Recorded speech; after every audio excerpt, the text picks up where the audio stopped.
Hey guys, tonight we are going to lay the foundation for one of the most magnificent structures ever described, a building whispered about for millennia, the Temple of Solomon.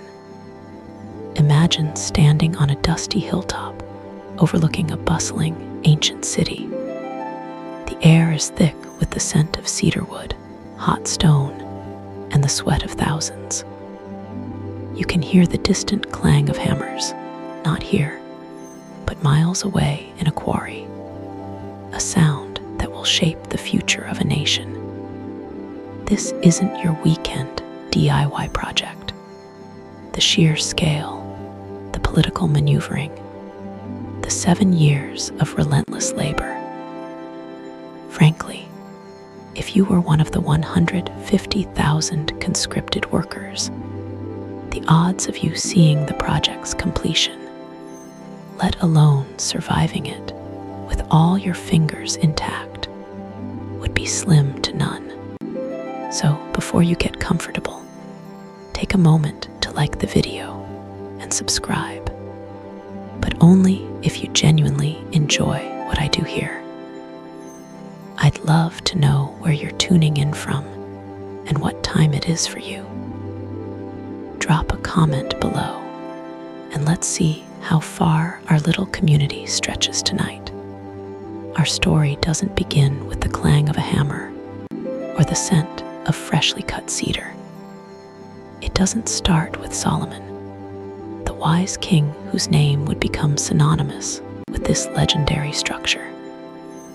No, our story begins, as so many great stories do, in a moment of quiet reflection in the heart of a father. It begins with King David. Picture him. He is no longer the ruddy shepherd boy who faced a giant with nothing but a sling and a prayer. He is no longer the fugitive poet, hiding in caves and composing psalms in the dark. He is David the king, ruler of a unified and prosperous Israel. The wars are, for the most part, over. His enemies are subdued. There is a fragile, precious peace settled over the land like a comfortable blanket. He sits now, not on a cold stone in the wilderness, but within the paneled walls of his own palace in Jerusalem, a city he conquered and made his own, the city of David. The palace is a marvel for its time. It's not a sprawling Roman villa or a gilded Versailles, of course, but for this corner of the ancient world, it is the pinnacle of security, comfort, and prestige. The walls are likely fine, solid stonework, the floors cool underfoot, but the defining feature, the thing that marks it as a house of royalty, is the cedar. The air itself is scented with it, a rich, clean, spicy perfume that speaks of distant mountains and enduring strength. He can run his hand along the walls, feeling the smooth, polished grain of the wood, imported at great expense from the legendary forests of Lebanon. This house is a symbol. It is a testament to how far he has come, and more importantly, how far God has brought him. From the sheep fields of Bethlehem to this cedar-paneled throne room. It is a house of permanence, a house of rest, and it is in this state of restful contemplation that a holy disquiet begins to stir in his soul. It's a feeling many of us might recognize. That moment when you finally achieved a measure of comfort and security, when you look around at your own blessings, and a quiet, persistent question bubbles up from your heart. Is this it? Is this right? David looks at the splendor around him, breathes in the expensive air, and his thoughts drift from his own house to God's house, or rather, to God's lack of a house. For generations, since the Exodus from Egypt, the very presence of God among his people had been symbolized by the Ark of the Covenant, that sacred, gold-overlaid chest containing the stone tablets of the law. And for all those centuries, the Ark had resided within the tabernacle, a magnificent but ultimately portable structure. A tent for the King of the universe, a temporary dwelling for the eternal God. While he, David, a mortal man, a flawed king, lives in a permanent house of fragrant cedar. The contrast strikes him with the force of a physical blow. It feels fundamentally wrong, imbalanced, even ungrateful. The Ark had recently been brought into Jerusalem with great fanfare and celebration, an event so joyous that David himself had danced with abandon before it, casting off his royal dignity in a pure expression of worship. But even now, in the capital city, the Ark of the Covenant, the very footstool of God on earth, sits within the confines of a tent pitched on a plot of land. It was a sacred tent, to be sure, made of the finest linens and skins, but a tent nonetheless, vulnerable to the elements, a symbol of wandering and wilderness journeys, not of a settled kingdom at peace. This thought, this holy incongruity, consumes him. It's not born of pride, a desire to build a monument to his own reign. The texts suggest it's born of pure, simple devotion. It is the heart of a worshiper saying, "You have given me everything. You have given me rest. How can I rest easy in my fine house while your presence is housed in something so temporary?" This is the seed of the temple, not a divine command from on high, but a human desire welling up from a grateful heart. He summons his friend and spiritual advisor, the prophet Nathan. Nathan is a man who walks in the counsel of both the king and God. He is David's confidant, the one he turns to when the affairs of state intersect with the matters of the soul. The king, perhaps gesturing to the cedar walls around them, lays his heart bare. The words recorded in the book of Samuel are simple and direct, carrying the weight of his conviction. "See now, I dwell in a house of cedar, but the Ark of God dwells inside tent curtains. There is no elaborate proposal, no architectural drawing unrolled on a table. There is just this powerful, simple observation. The unspoken question hangs heavy in the cedar-scented air. Shouldn't we do something about this?" Nathan, hearing the pure and noble intention in his king's voice, gives his immediate human approval. It makes perfect sense. Of course, the God who has established this kingdom deserves the finest house the kingdom can build. It seems like the most logical, righteous, and obvious next step for the nation. "Whatever you have in your heart," Nathan says, "go and do it, for the Lord is with you." It is the blessing of a friend, the encouragement of a trusted advisor. It seems, for a moment, that the path is clear. David's dream will become a reality. The project of a generation is about to begin. The air must have crackled with possibility. David's heart, surely, was filled with a sense of purpose, a new and final great work to define the peaceful chapter of his reign. He would build a house for his God, but the plans of kings, even when born of the purest motives, are subject to the plans of heaven. And very night, the story takes a turn that is both a profound disappointment and an even more profound blessing. Nathan the prophet goes to his bed, the king's earnest proposal still echoing in his mind. And in the quiet of the night, a different voice speaks.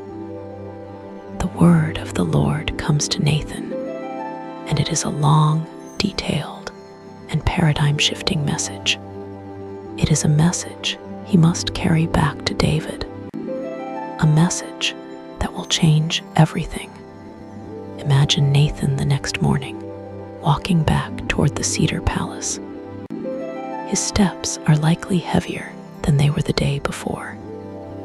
He has to go to his king, his friend, and essentially say, "About that wonderful, righteous plan you have, I was wrong. God has other ideas." It's a difficult conversation for any advisor to have. He finds David, no doubt eager to begin, ready to call for architects and foremen. And Nathan must ask him to sit, to listen, because what he is about to share is not his own opinion, but a direct oracle from the Almighty. The message begins with a series of gentle, rhetorical questions from God's perspective, designed to reframe David's thinking. "Are you the one to build me a house to dwell in? I have not dwelt in a house from the day I brought the Israelites up out of Egypt to this day. I have been moving from place to place with a tent as my dwelling.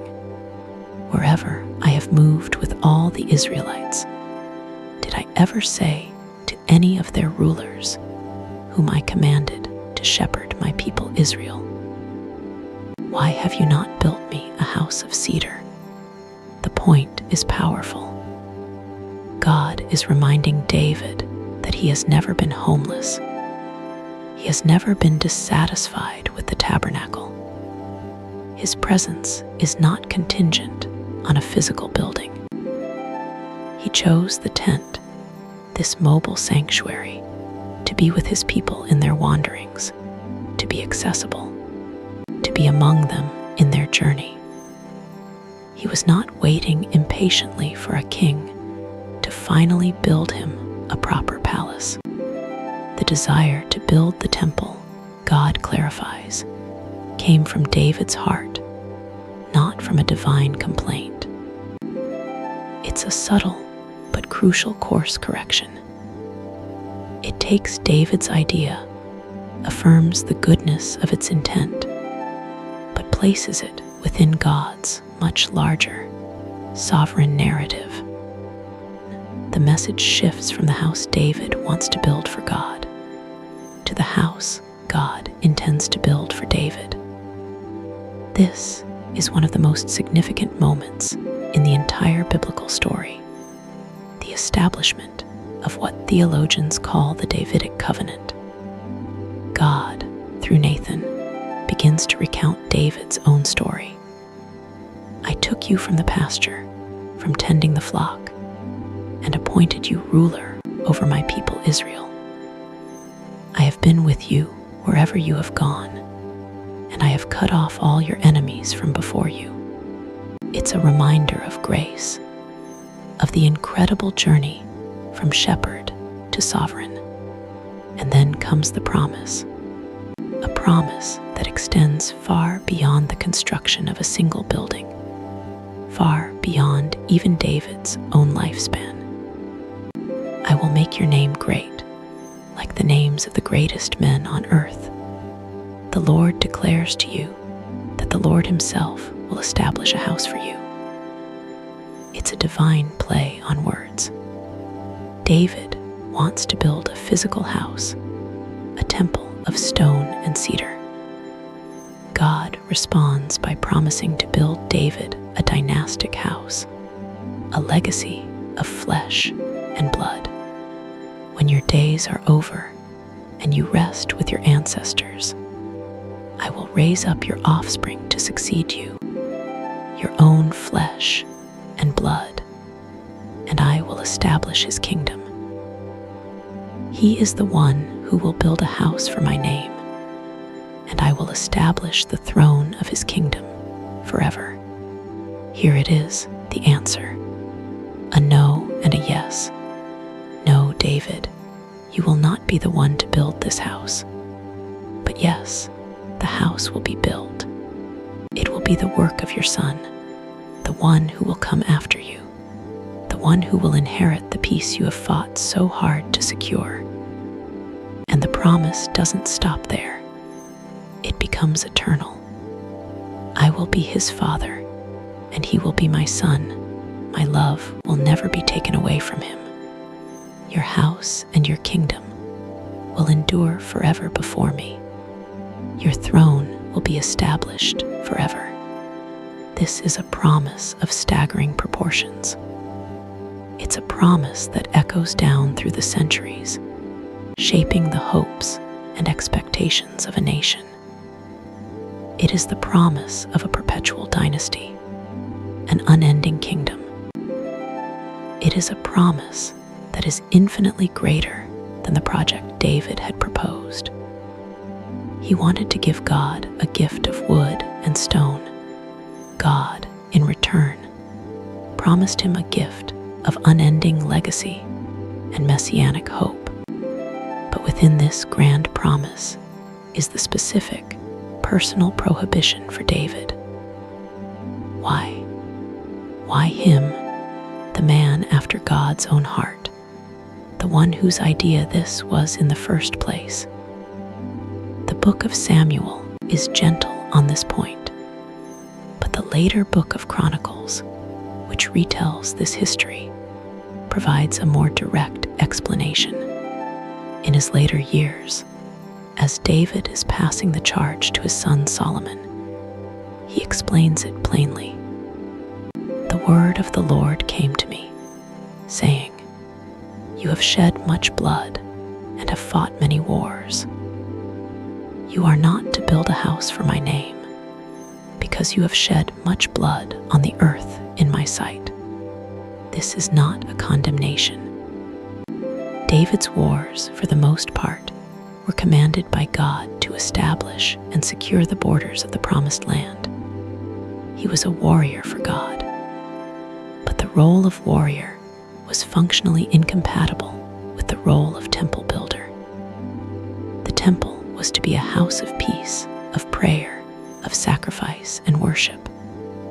It was to be a symbol of rest and communion with God. It was fitting, therefore, that it be built not by a man of war, however righteous, but by a man of peace. David's hands, stained with the blood of conflict, were the hands that secured the kingdom. His son's hands, clean and unchallenged, would be the hands that built the sanctuary at its heart. David's name was associated with battle cries and military strategy. His son's name, Solomon, or Shlomo in Hebrew, was directly related to the word for peace, shalom. The symbolism was perfect. The Father fights to create the peace. The Son builds upon that peace. How does a man like David, a king, a warrior, a man of immense passion and ambition, respond to such a message? How does one react to being told that their greatest and most noble dream will not be theirs to fulfill? One might expect frustration, disappointment, perhaps even a bruised ego. But David's response is one of the most beautiful and profound moments of his life. It reveals the true depth of his character, the reason he was called a man after God's own heart. He doesn't argue. He doesn't protest. He goes into the tent where the Ark of the Covenant rests, and he sits before the Lord. He simply sits, and then he prays. His prayer, recorded in 2 Samuel 7, is not a prayer of petition, but of pure, unadulterated awe and thanksgiving. "Who am I, sovereign Lord, and what is my family, that you have brought me this far?" He is humbled to his very core. He sees the bigger picture immediately. His personal project has been denied, but it has been replaced by a divine promise of such magnitude that it leaves him breathless. He marvels at God's grace. And as if this were not enough in your sight, sovereign Lord, you have also spoken about the future of the house of your servant. And this is not a man's decree, O sovereign Lord. He recognizes that what God has just promised him is something no human king could ever guarantee. He is being given a gift that transcends his own mortality. He sees his own life not as the climax of the story, but as one crucial chapter in a much longer, divinely authored epic. His prayer concludes with a simple, beautiful acceptance and a blessing upon the promise. "And now, Lord God, keep forever the promise you have made concerning your servant and his house. Do as you promised, and may the house of your servant David be established before you." He embraces his role. He will not be the builder, but he will be the father of the builder. His legacy will not be one of stone, but of a bloodline that will, in the fullness of time, lead to the Messiah. He has received his answer, and his heart is not diminished, but expanded by it. And so, a fundamental shift occurs in the final years of David's reign. His personal ambition to build is transformed into a selfless passion to prepare. He accepts his role with grace and channels all the energy, resources, and authority of his kingship into making his son's future task as seamless as possible. He cannot lay the foundation stone on Mount Moriah, but he can ensure that when Solomon is ready, every single thing he could possibly need will be waiting for him. The last great act of David's life is to become the ultimate project manager, the visionary quartermaster for the house of the Lord.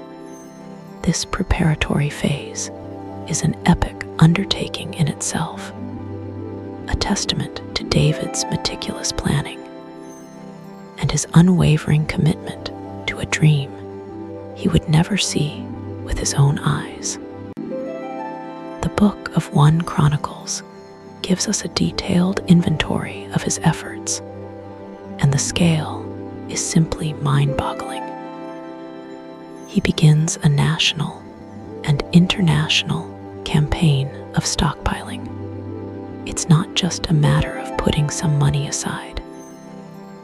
It is a systematic, large-scale accumulation of the raw materials needed for a structure of unparalleled magnificence. First, the stone. The temple was not to be built of common field stone. It required immense blocks of high-quality limestone, capable of being dressed and finished to perfection. So David commanded that they begin quarrying and preparing these stones. Imagine the scene. In the hills surrounding Jerusalem, new quarries are opened. The sound of thousands of picks and chisels fills the air. It's hard, grueling work. Men laboring under the hot sun, cutting deep into the bedrock, learning the art of splitting stone along its grain, hewing out massive, rectangular blocks. These weren't just rough chunks of rock.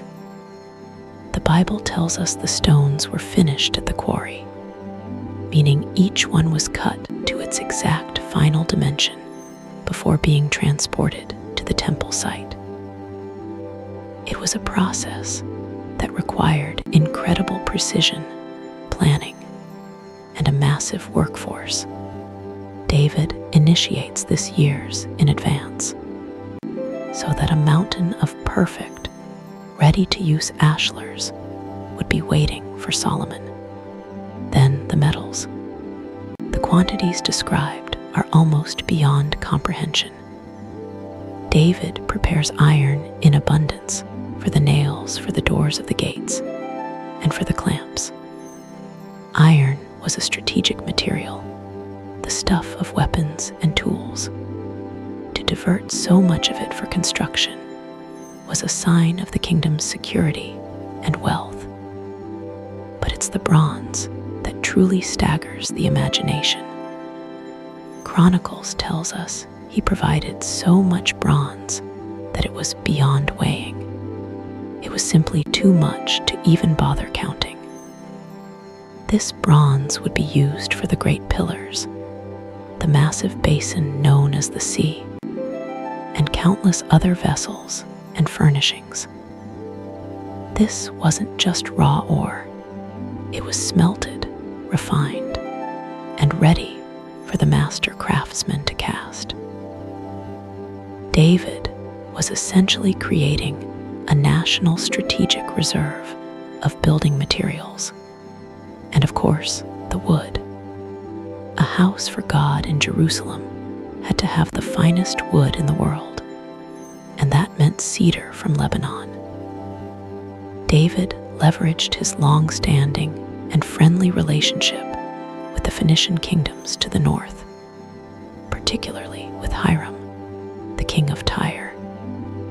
He contracted the Sidonians and Tyrians, the undisputed masters of seafaring and logging in the ancient world, to bring down vast quantities of cedar logs. Picture the scenes in the snow-dusted mountains of Lebanon. The towering, ancient cedar trees, some of them centuries old, being felled by expert axemen. The immense effort to transport these massive logs down the mountainsides to the coast of the Mediterranean Sea. There, they were tied into great rafts and floated down the coastline to the port of Joppa.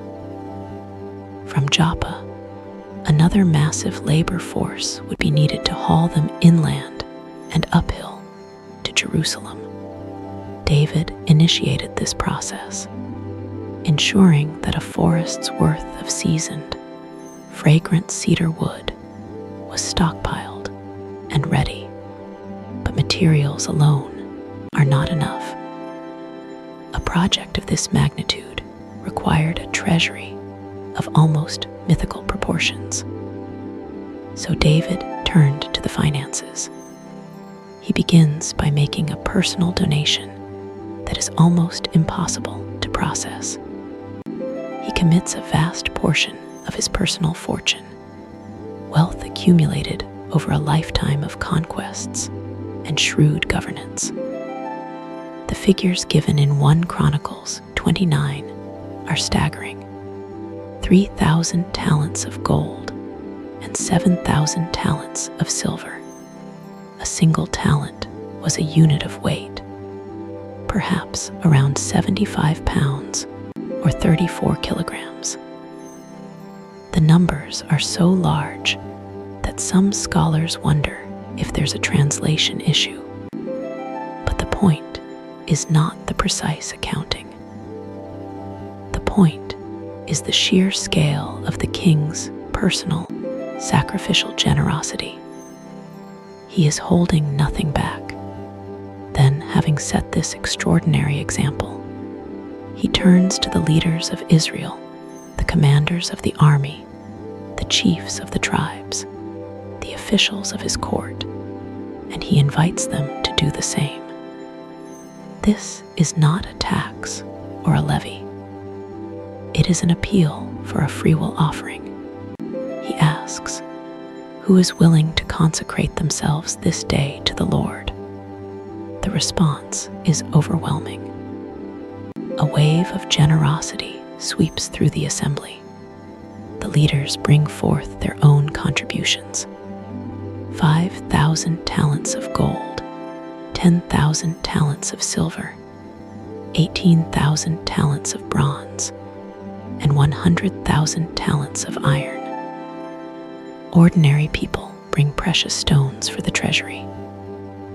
The national treasury overflows with a wealth dedicated to a single, sacred purpose. David's heart is filled with joy, not just at the wealth, but at the spirit of his people. But who am I, and who are my people, that we should be able to give as generously as this? He prays. Everything comes from you, and we have given you only what comes from your hand. Even with materials and money, a builder needs a blueprint, and David provides this too. In one of the most intriguing passages, he tells Solomon that the entire plan for the temple was not his own invention. He says, "All this I have in writing as a result of the Lord's hand on me, and he enabled me to understand all the details of the plan." 1 Chronicles 28:19. This was more than just good architectural design. It was a revealed plan. David, the poet and prophet, received the very layout of the temple, the porch, the main hall, the most holy place, the treasuries, the courtyards, the chambers for the priests. He even received the designs for the holy furnishings, the lampstands, the tables, and most importantly, the design for the cherubim whose wings would stretch out over the Ark of the Covenant. He was the visionary architect, transcribing a divine blueprint. He rolls up these sacred scrolls and hands them to his son. The vision is now documented. Finally, David organizes the human infrastructure. A building is useless without the people who will serve in it. In a massive organizational effort, he numbers and assigns the Levites, the priestly tribe, to their future duties. He divides them into courses for service, some to be musicians and singers, some to be gatekeepers, some to be treasurers and officials. He is creating the living, breathing institution that will inhabit the stone shell. He is ensuring that from the moment the temple is dedicated, it will function as a place of orderly, beautiful, and continuous worship. The orchestra is tuned, the choir is rehearsed, the staff is hired, all before the first foundation stone is even laid. As David's life draws to close, he gathers the leaders of Israel one last time for the formal transfer of power and purpose. He presents Solomon, still a young man, to the assembly. He reminds them of the entire story, his desire to build, God's prohibition, and the great promise attached to his son. He lays the full weight and glory of this calling upon Solomon in front of the entire nation, so there can be no doubt about the task ahead. His final charge to his son is a poignant blend of kingly command and fatherly encouragement. He hands him the plans, the legacy, the responsibility. Be strong and courageous, and do the work, the old warrior tells his peaceful son. Do not be afraid or discouraged, for the Lord God, my God, is with you. He will not fail you or forsake you until all the work for the service of the temple of the Lord is finished. He is transferring not just a project, but his own deep faith in the God who had been with him since the sheep fields. He assures Solomon that he will not be alone in this. He gestures to the assembled leaders, the priests, the skilled craftsmen, all the people who had offered their wealth so willingly. The whole company of Israel will be with you in all the work." And with that, the torch is passed. The era of David, the man of war who forged a kingdom, comes to a peaceful end. The era of Solomon, the man of peace who will build the temple, begins. Solomon inherits not just a throne, but a prepackaged, divinely ordained mission of a lifetime. He has the plans, the materials, the money, the manpower, and the unified support of the nation. But he is young, and the task is immense. The weight of his father's legacy and God's command rests squarely on his shoulders. Solomon, securing his throne after his father's death, understands that this project requires more than what his father could give him. It requires more than gold, cedar, or stone. It requires a specific kind of wisdom that he does not yet possess. In a famous episode early in his reign, he goes to Gibeon to offer sacrifices. There, God appears to him in a dream and makes him an incredible offer. "Ask for whatever you want me to give you." Young king could have asked for anything. Long life, riches, the death of his enemies. These are the things a typical monarch might desire. But Solomon's heart, shaped by the legacy he has just inherited, is focused on the awesome responsibility before him. He says, "You have shown great kindness to your servant, my father David. But I am only a little child and do not know how to carry out my duties. So give your servant a discerning heart to govern your people and to distinguish between right and wrong." He asks for wisdom, not just cleverness or intelligence, but a deep, divinely granted understanding. While his stated reason is to judge the people fairly, this wisdom is the single most important tool he will need for the temple project. Building this house requires the wisdom to negotiate with foreign kings, the wisdom to manage a workforce of over 150,000 men, the wisdom to interpret the divine blueprints correctly, and the spiritual wisdom to ensure that the entire project is an act of genuine worship, not of national pride. God is so pleased with his selfless request that he grants him the wisdom he asked for, and also adds the riches and honor he did not ask for. So now our picture is complete. The stage is fully set. The dream, born in the quiet heart of an aging King David, has survived the transition of power. It is now the driving purpose of his successor, the wisest and wealthiest king the nation would ever know. King Solomon stands, perhaps on the very summit of Mount Moriah, the thrashing floor his father David had purchased, the designated spot for the future temple. He holds in his hand the scrolls containing the divine plans. Before him, in storehouses and treasuries, lies a mountain of gold, silver, bronze, and iron. Stockpiles of perfectly cut stone and fragrant cedar logs are ready and waiting. He is surrounded by a willing people and a leadership united in purpose. The promise of God echoes in his ears, and the wisdom of God fills his mind. The years of preparation are over.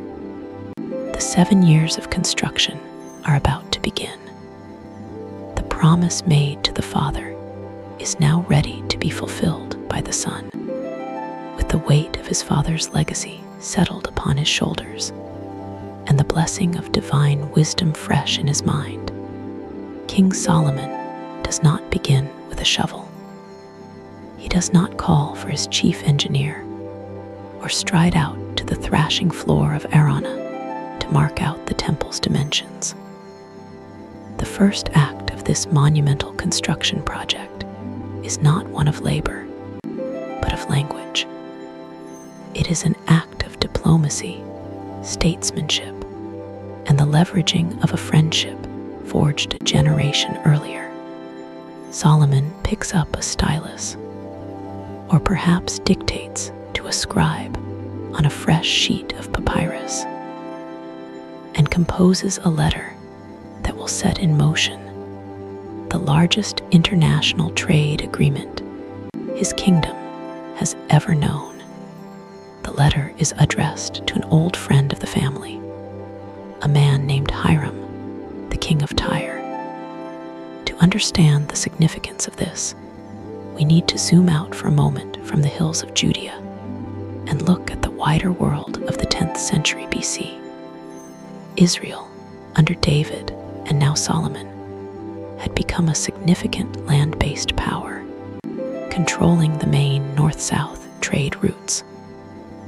But to their northwest, along the coast of modern-day Lebanon, lay a different kind of kingdom altogether, Phoenicia. And the jewel in Phoenicia's crown was the city-state of Tyre. Tyre was not a kingdom of vast farmlands or massive armies. It was a powerhouse of the sea. Its people were the world's great maritime explorers, traders, and craftsmen. Their ships, built from the legendary cedars of their own mountains, sailed to the far corners of the Mediterranean and beyond, creating a commercial empire built on timber, textiles, glass, and a famously precious purple dye extracted from sea snails.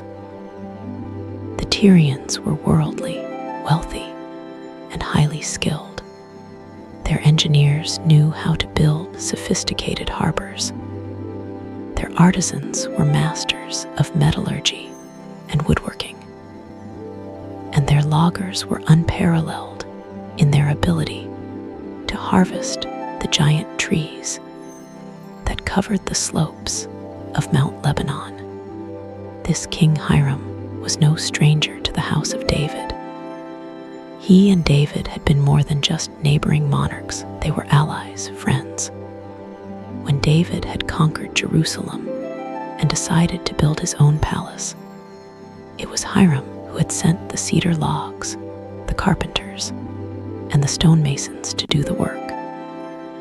There was a history of mutual respect and profitable partnership. So Solomon's letter is not a cold proposal to a stranger. It is the rekindling of a trusted and valuable relationship. The letter itself, as recorded for us in the books of Kings and Chronicles, is a masterwork of ancient diplomacy. It's respectful, clear, and strategically brilliant.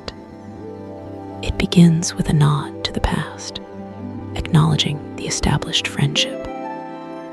You know that because of the wars waged against my father David from all sides, he could not build a temple for the name of the Lord his God, Solomon writes, gracefully explaining why this project hadn't started sooner.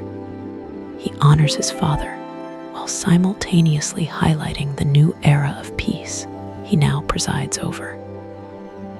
But now, the Lord my God has given me rest on every side, and there is no adversary or disaster. This isn't just small talk, it's a declaration of stability. He's saying, my kingdom is secure, the region is at peace, and we are ready to do business on a grand scale. He then clearly and piously states the project's purpose. I intend to build a temple for the name of the Lord my God, as the Lord told my father David. This is crucial. He's not just building another palace or a monument to his own glory. This is a sacred undertaking, a fulfillment of a divine promise.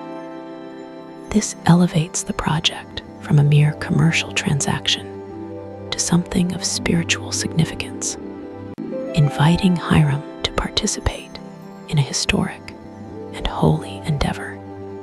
Next comes a piece of brilliant and likely sincere flattery. Solomon acknowledges Tyre's superior expertise in a key area. So give orders that cedars of Lebanon be cut for me. My men will work with yours, for you know that we have no one so skilled in felling timber as the Sidonians. This is remarkably shrewd. Instead of approaching with arrogance, as a powerful king might, he approaches with humility. He admits his own people's limitations in this specific craft. This shows respect for the Tyrians' unique skills, making them not just suppliers, but valued experts. It's a gesture that would have been deeply appreciated by a proud king like Hiram, a king whose national identity was tied to those very trees and the skills needed to harvest them. Finally, he makes a straightforward and fair business offer. He doesn't demand tribute or expect a gift. He proposes a contract. I will pay you for your men whatever wages you set. He is creating a partnership based on mutual benefit. Israel has the vision, the divine mandate, and the agricultural wealth to pay for the project. Tyre has the raw materials and the technical expertise. Together, they can accomplish something neither could do alone. The message is sent, carried by royal envoys along the coastal roads northward to the bustling, cosmopolitan port city of Tyre. When Hiram receives the letter and reads its contents, his reaction is one of pure joy. The scripture says he was overjoyed, and he exclaims, "Praise be to the Lord today, for he has given David a wise son to rule over this great nation." His delight seems to stem from several sources. First, there's genuine affection. He had loved his old friend David, and he is thrilled to see David's son ruling with such wisdom and piety, honoring his father's legacy. It's the joy of seeing a friend's child do well. Second, it's a phenomenal business opportunity. An alliance with the stable, prosperous, and geographically huge kingdom of Israel is an economic godsend. Tyre, with its dense urban population and limited agricultural hinterland, was constantly in need of staple foods. A long-term contract to supply lumber and expertise in exchange for a steady, massive supply of grain and oil was the deal of a lifetime. It guaranteed his people would be fed, and his royal treasury would be filled for years to come. So Hiram sends his reply, matching Solomon's tone of respect and partnership. I have received the message you sent me, and will do everything you want in providing the cedar and juniper logs. He agrees to the deal, outlining his side of the bargain. His men will fell the timber in the mountains of Lebanon. They will transport the logs to the Mediterranean Sea and float them down the coast in great rafts to whatever destination Solomon designates. In return, he specifies his need: food for his royal household and, by extension, his workforce. The deal is struck. It is a grand barter agreement, a resource exchange on a national scale.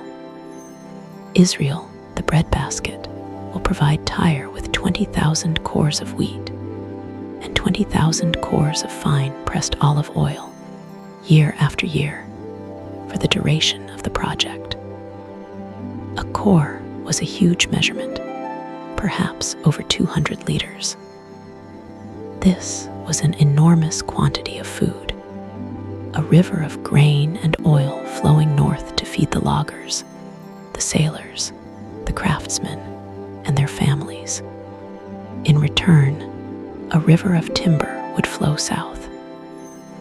This alliance, this simple exchange of letters, was the crucial first step. Without it, the temple could not have been built as planned. The diplomatic foundation was now as solid as the stone foundation would soon be. With the contract in place, Solomon moves to the next, far more daunting task: mobilizing the workforce. The scale of the labor required is almost unimaginable for the pre-industrial world. This isn't a few hundred men, it's a national mobilization. Solomon institutes a system of forced labor, a corvée or levy. From all over Israel, he conscripts 30,000 men. But here, the wisdom God granted him shines through in the practical, logistical details. To simply pull 30,000 farmers, herdsmen, and craftsmen from their homes and fields for years on end would have been catastrophic for the nation's economy and for the morale of the people. So Solomon, under the direction of a supervisor named Adoniram, who was in charge of the levy, devises a brilliant rotational system. The 30,000 men are divided into 3 groups of 10,000. For 1 month, a group would travel north to Lebanon to work alongside Hiram's skilled loggers. Then, that group would return home for 2 full months to tend to their own farms, their own families, and their own lives. While they were home, the next group of 10,000 would take their place in Lebanon. This system was a marvel of project management. It meant that the timber operation had a continuous, fresh supply of 10,000 Israelite laborers at all times. Yet it also meant that no man was away from his home for more than 1 month out of every 3. It sustained the project while also sustaining the nation.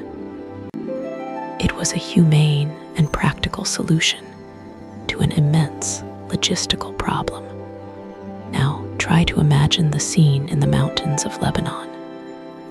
The air is cool and crisp, thick with the scent of pine, fir, and the sharp, sacred perfume of the Cedrus libani, the true cedar of Lebanon. These are not the trees of your local park. These are ancient giants, some of them hundreds of years old, with massive trunks and branches that spread like gnarled arms against the sky. The work is dangerous and punishing. The sound of hundreds of bronze axes rings through the valleys as the expert Sidonian loggers, men who had learned this craft from their fathers and grandfathers, make the precise undercuts to fell the colossal trees. The crash of a falling cedar would have shaken the very ground, a sound both terrifying and triumphant. Working alongside these professionals are the 10,000 Israelites. For many of them, farmers from the rolling hills of Judea or the plains of the Jezreel Valley. This is an alien world. They are learning a new, difficult trade.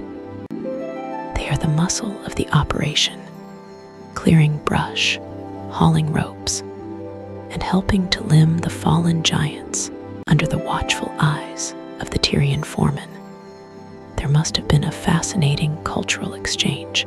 Men from a landlocked, agricultural, monotheistic society working side by side with men from a cosmopolitan, seafaring, polytheistic one. They would have shared meals, traded stories, and perhaps struggled with the language barrier, all united in this single, massive task. Once a tree is felled and stripped of its branches, the even greater challenge of transportation begins. Getting a log that weighs many tons down a steep, rugged mountainside is a monumental feat of engineering. They would have used teams of oxen, log sleds, and perhaps even constructed temporary chutes or slipways. The work would have been slow, perilous, and physically exhausting. A single mistake could mean a runaway log destroying everything in its path, or worse, costing men their lives. Down at the coast, the second phase of the journey begins. The Tyrian sailors, the masters of the Mediterranean, take charge. They bind the thousands of cedar and juniper logs into enormous rafts. Picture these floating islands of timber bobbing in the turquoise sea, each one representing a small fortune in material and labor. Guided by small sail-powered ships, these rafts are painstakingly navigated southward along the coast. They would have been a spectacle for any ship or coastal village they passed. The journey from Tyre to the designated port in Israel, a place called Joppa, modern-day Jaffa, was about 100 miles.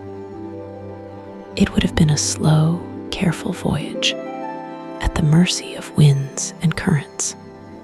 At Joppa, the final and perhaps most grueling stage of the timber's journey commences. The rafts are dismantled in the harbor, and the individual logs are brought ashore. Now, they face a 35-mile overland trek to Jerusalem. And it's not just a flat 35 miles. It is a steady, grinding, uphill climb. Jerusalem sits nearly 2,500 feet above sea level. Every single one of those thousands of massive, heavy logs had to be hauled up that incline. This required a different workforce, a different kind of strength.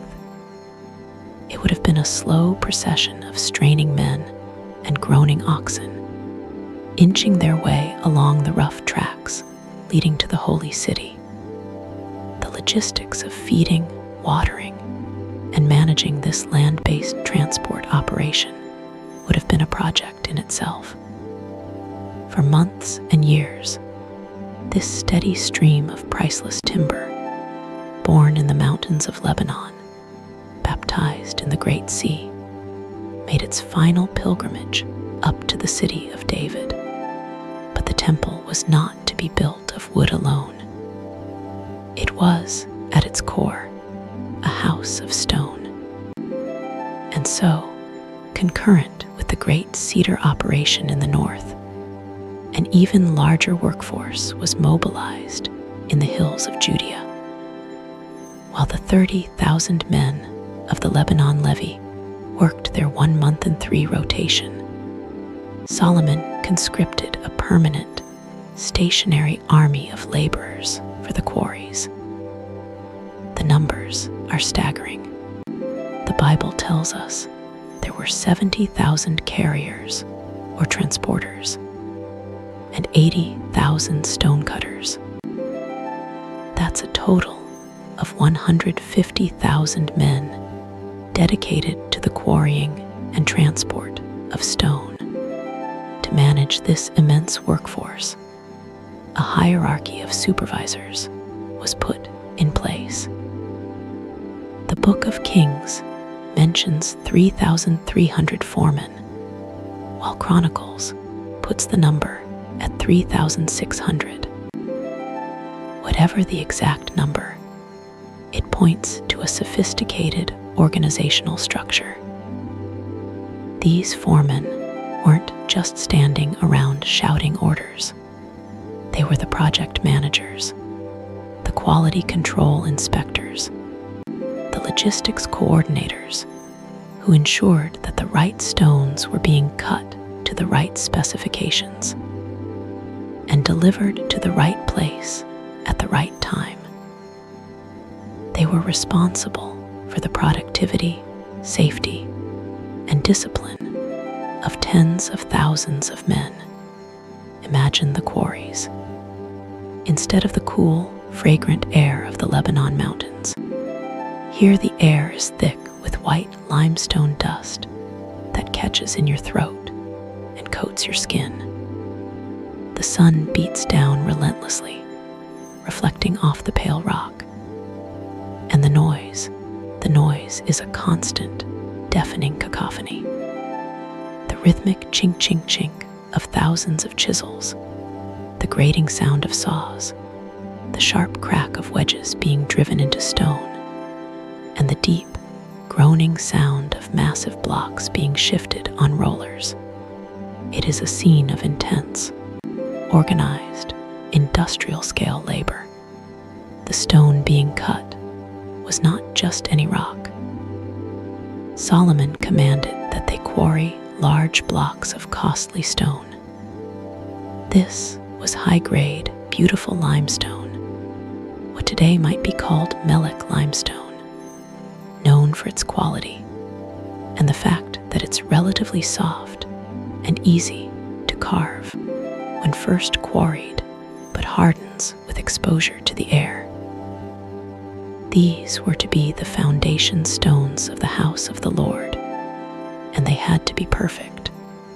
And it is here, in the dust and the noise of the quarry, that one of the most remarkable and unique aspects of the temple's construction was enacted. The biblical account in 1 Kings makes a special point of noting. The temple was built with stone finished at the quarry, so that no hammer or chisel or any iron tool was heard in the temple while it was being built. This is a fascinating detail. All the loud, violent, shaping work was done far away from the sacred site. Every single one of the tens of thousands of stones, from the massive foundation blocks to the smaller ashlars for the walls, was cut to its precise, final dimensions in the quarry. Each block was, in essence, a custom-made, prefabricated component. The foreman would have worked from detailed plans, perhaps grids drawn on papyrus or etched onto clay tablets, corresponding to the blueprints David had provided. A foreman might have been responsible for a section of the western wall, ensuring that every stone in his charge was quarried and dressed to fit perfectly into its designated spot. This practice had 2 profound effects. First, it was a mark of incredible engineering and logistical sophistication.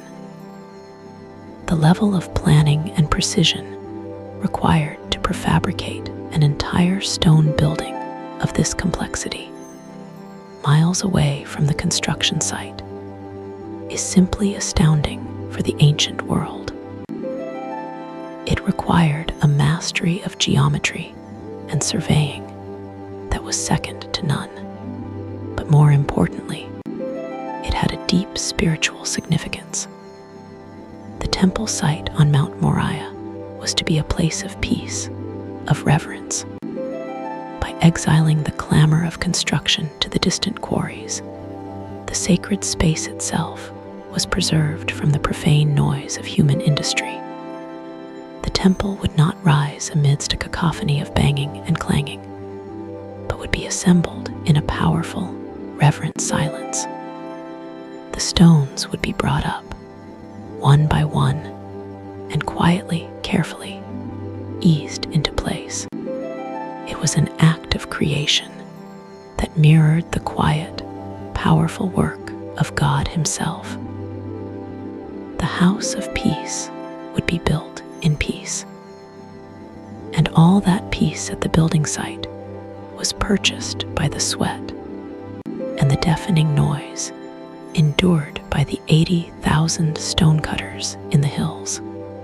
The final piece of Solomon's international partnership was not about bulk materials like wood or stone, but about something far rarer: supreme artistic talent.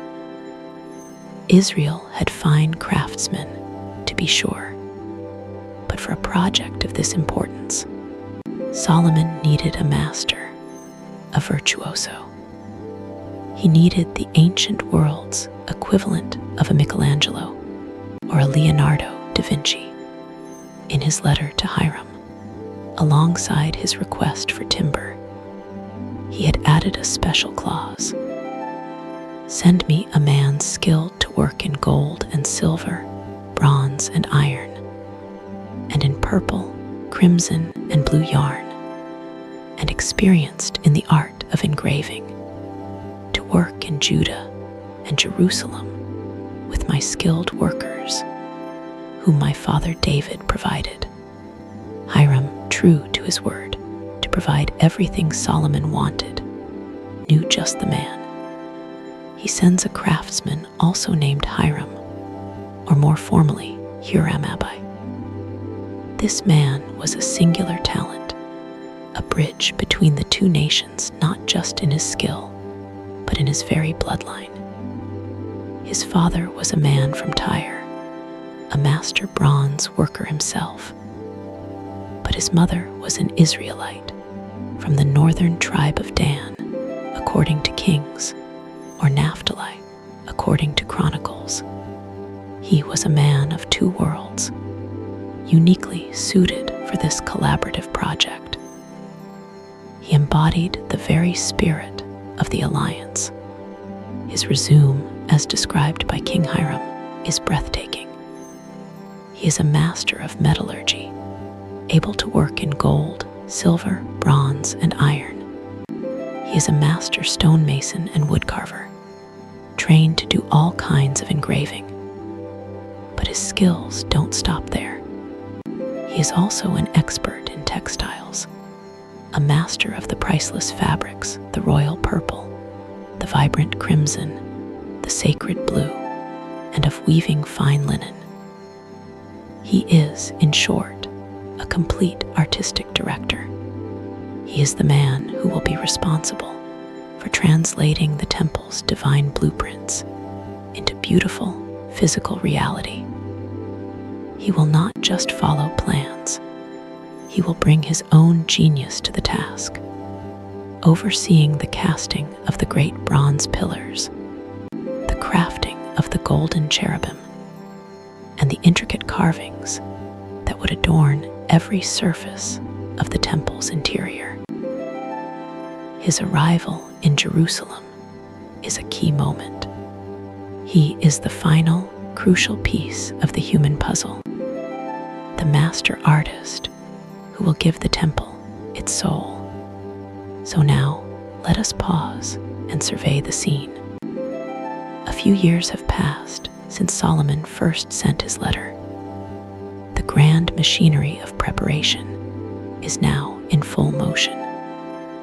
In the north, the forests of Lebanon are steadily yielding their ancient treasures. The great timber rafts are making their seasonal journeys down the coast. On the roads leading up to Jerusalem, a constant, slow-moving train of logs and food supplies for the workers is underway. In the hills all around the capital, the quarries buzz like beehives. A city of 150,000 men chipping and shaping a mountain of stone. The foremen, clutching their plans, move among the workers, ensuring every block is perfect. And in Jerusalem itself, on the high plateau of Mount Moriah, the first fruits of all this labor are beginning to arrive. The ground has been cleared, leveled, and prepared. The massive, costly foundation stones, perfectly hewn in the quarries, are being brought to the site by the 70,000 carriers. They are being set in place, not with the clang of hammers, but with the quiet instructions of the master builders, the straining of ropes, and the groaning of levers. The foundation of the house of the Lord is being laid. The supply chains are established and running smoothly. The international alliance is strong. The vast workforce is organized and productive. The master craftsman has arrived. Every raw material, every skilled hand, every ounce of gold and silver from David's treasury is now aligned and focused on this one singular point on the face of the earth.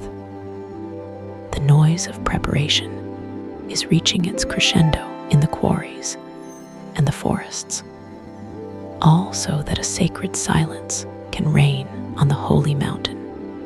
The epic of assembly is about to begin. The great logistical dance is complete. The supply chains, stretching from the forests of Lebanon and the quarries of the Judean hills, now all converge on a single sacred plateau in Jerusalem. This is Mount Moriah. It is not just a convenient construction site. It is a place already steeped in the memories of faith. It is here, tradition holds, that centuries before, Abraham had brought his beloved son Isaac, his hand raised in a gesture of ultimate, heartbreaking obedience.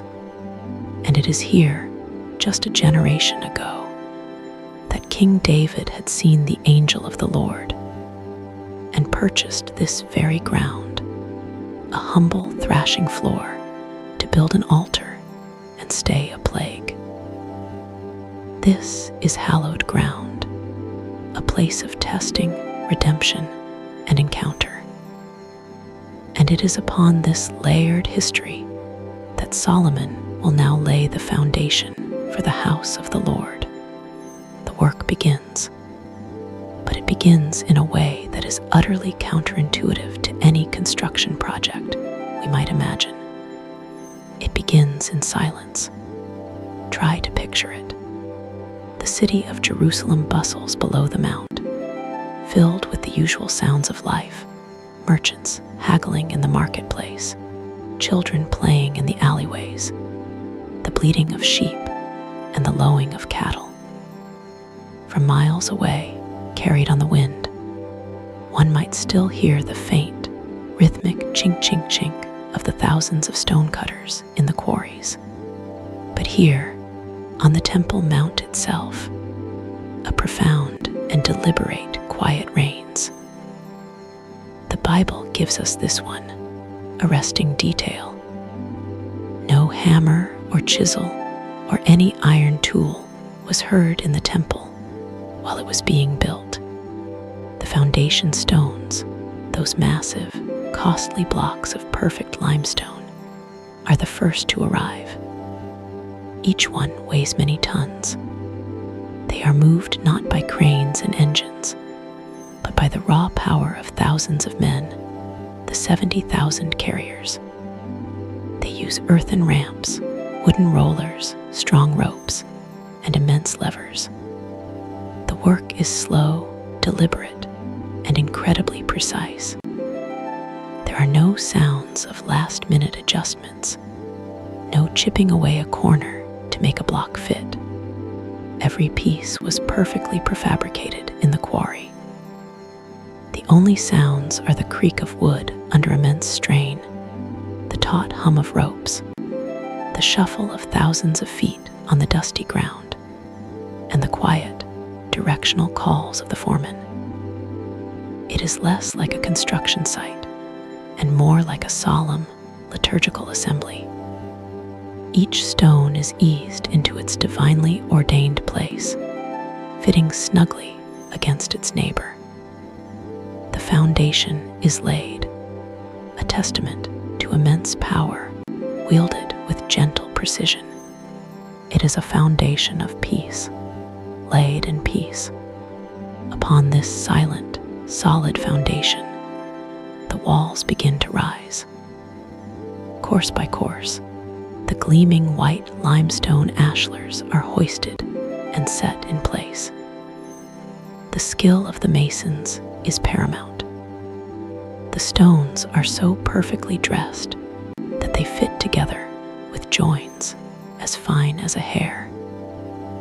In many ancient structures of this quality, no mortar was needed for the main structural courses. The sheer weight of the stones and the precision of their fit held them together.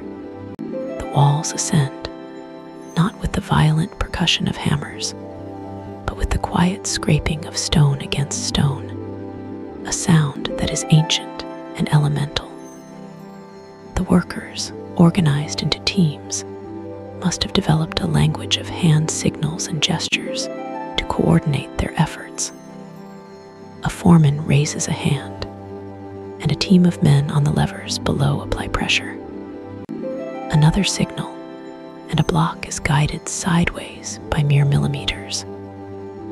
It is a slow, careful, silent ballet of immense weight and focused intention. The building that takes shape is one of beautiful, simple, and symbolic proportions. The main structure, the temple house itself, is 60 cubits long, 20 cubits wide, and 30 cubits high.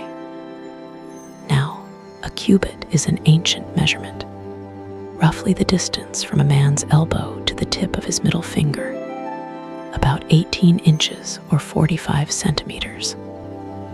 So, in our terms, the temple was approximately 90 feet long, 30 feet wide, and 45 feet high. By the standards of the great cathedrals of Europe or the monumental temples of Egypt, this is not a particularly large building. You could fit it comfortably inside the nave of Notre Dame. Its magnificence was never about sheer size or volume. Its glory lay in its perfect proportions, the costliness of its materials, and the breathtaking quality of its craftsmanship. It was a jewel box, not a warehouse. Every dimension was intentional, echoing the proportions of the portable tabernacle that had served Israel for centuries, but doubling them. It was a solid, permanent, grander expression of an ancient, holy pattern. As the stone walls rise, the builders incorporate a feature of remarkable architectural ingenuity. This is the construction of a series of side chambers that wrap around the main temple structure on the southern, western, and northern sides. This annex was to be 3 stories tall, providing dozens of rooms for a very practical purpose: storage. The temple would be the center of the nation's religious life, and that required a great deal of paraphernalia.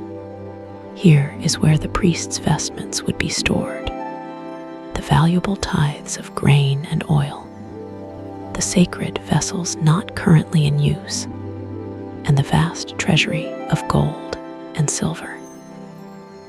It was the administrative and logistical heart of the complex, but the way these chambers were attached to the main temple building is what is so fascinating.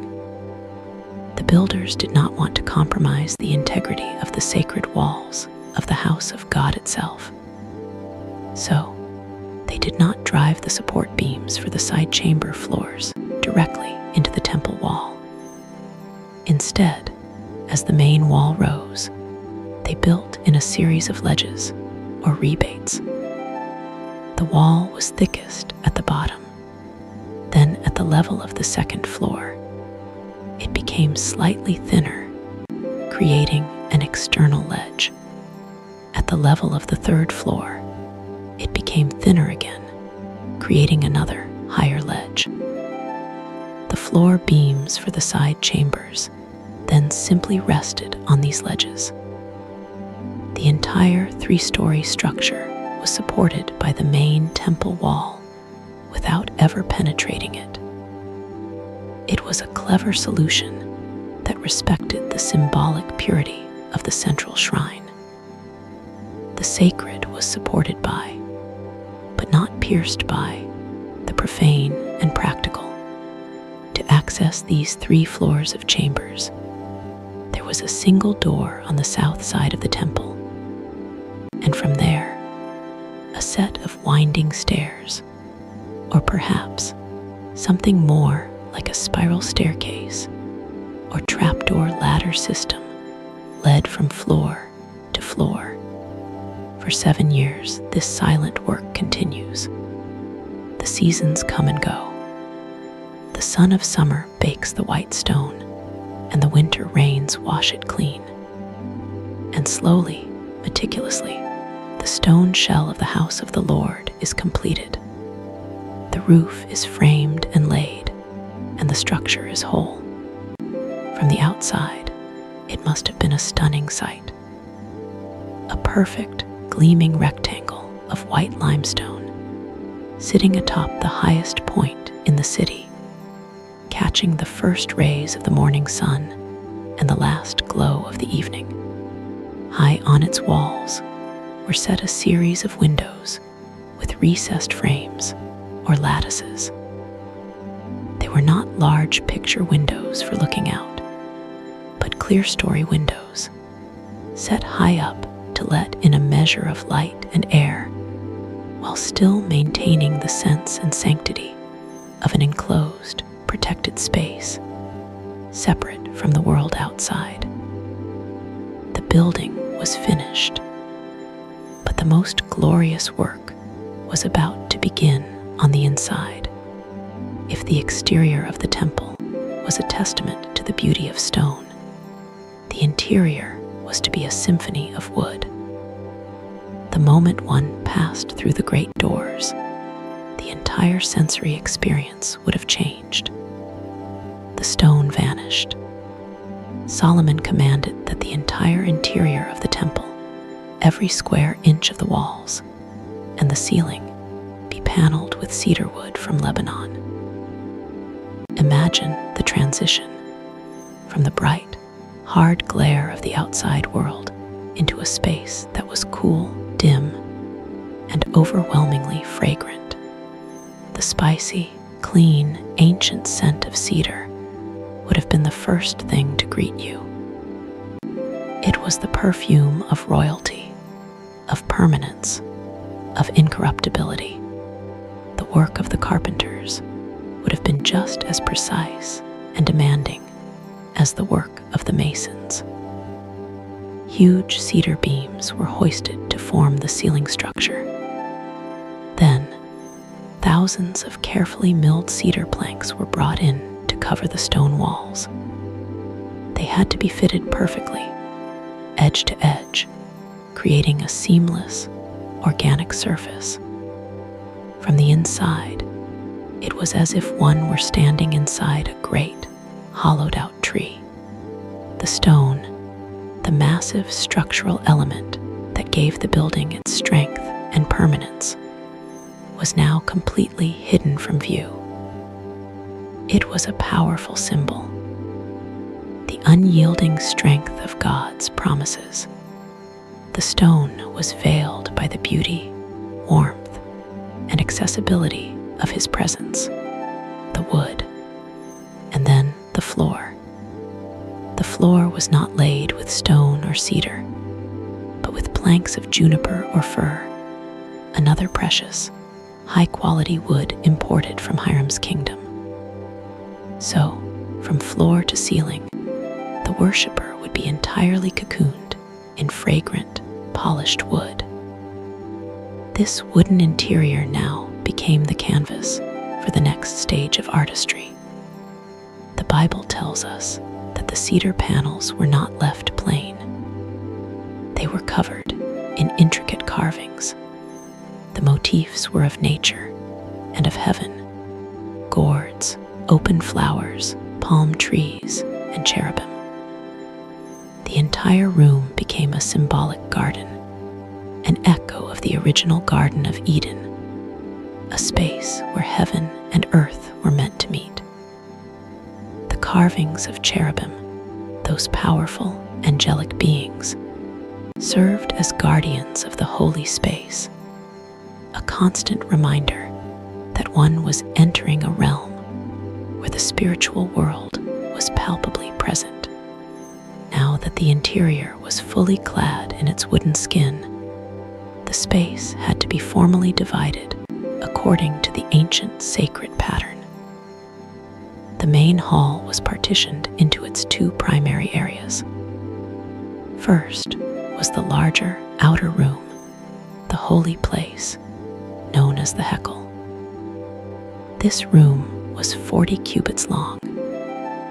This was the main chamber of the temple, the place where the ordained priests would carry out their daily service to God.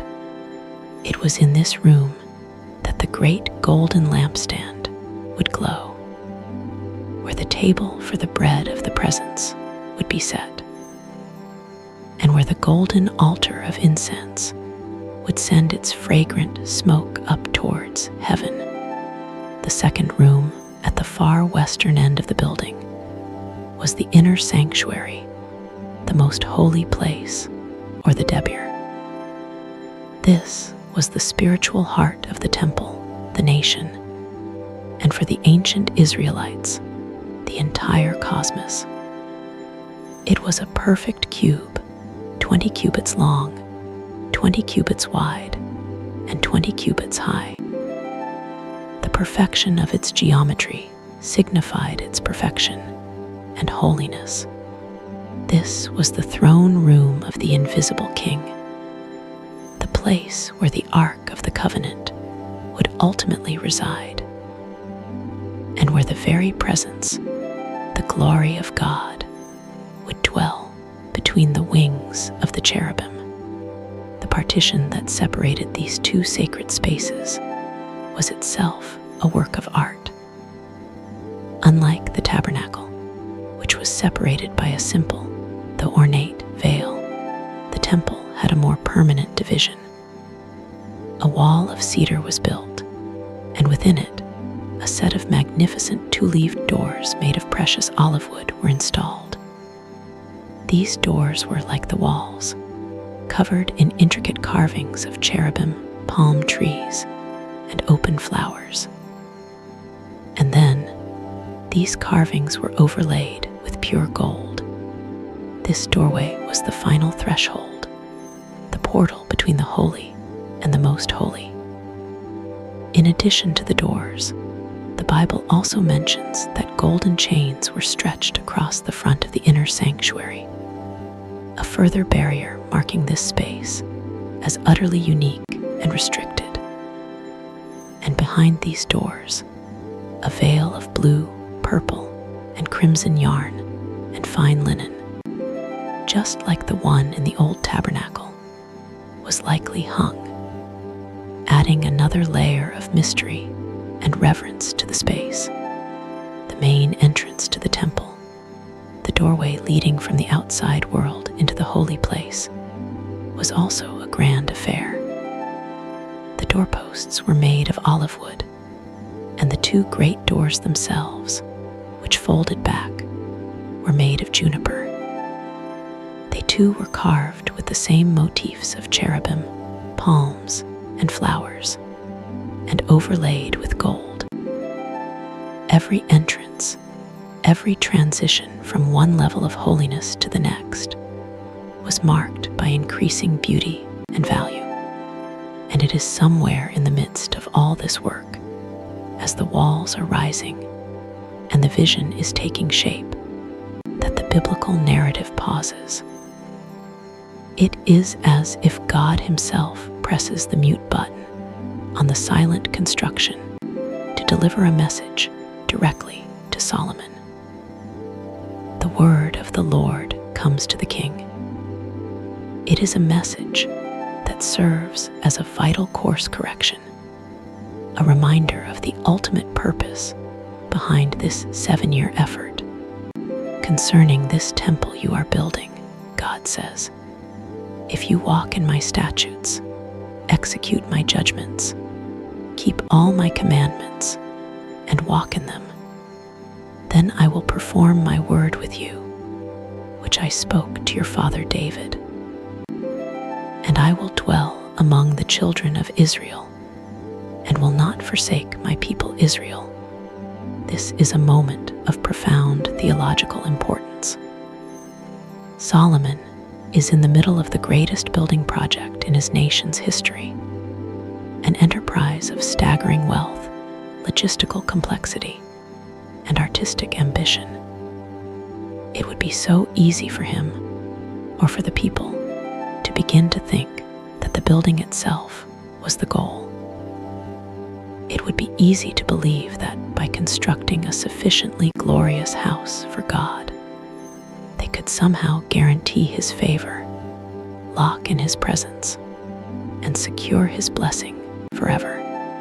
It is the timeless temptation of religion to substitute external structures for internal substance.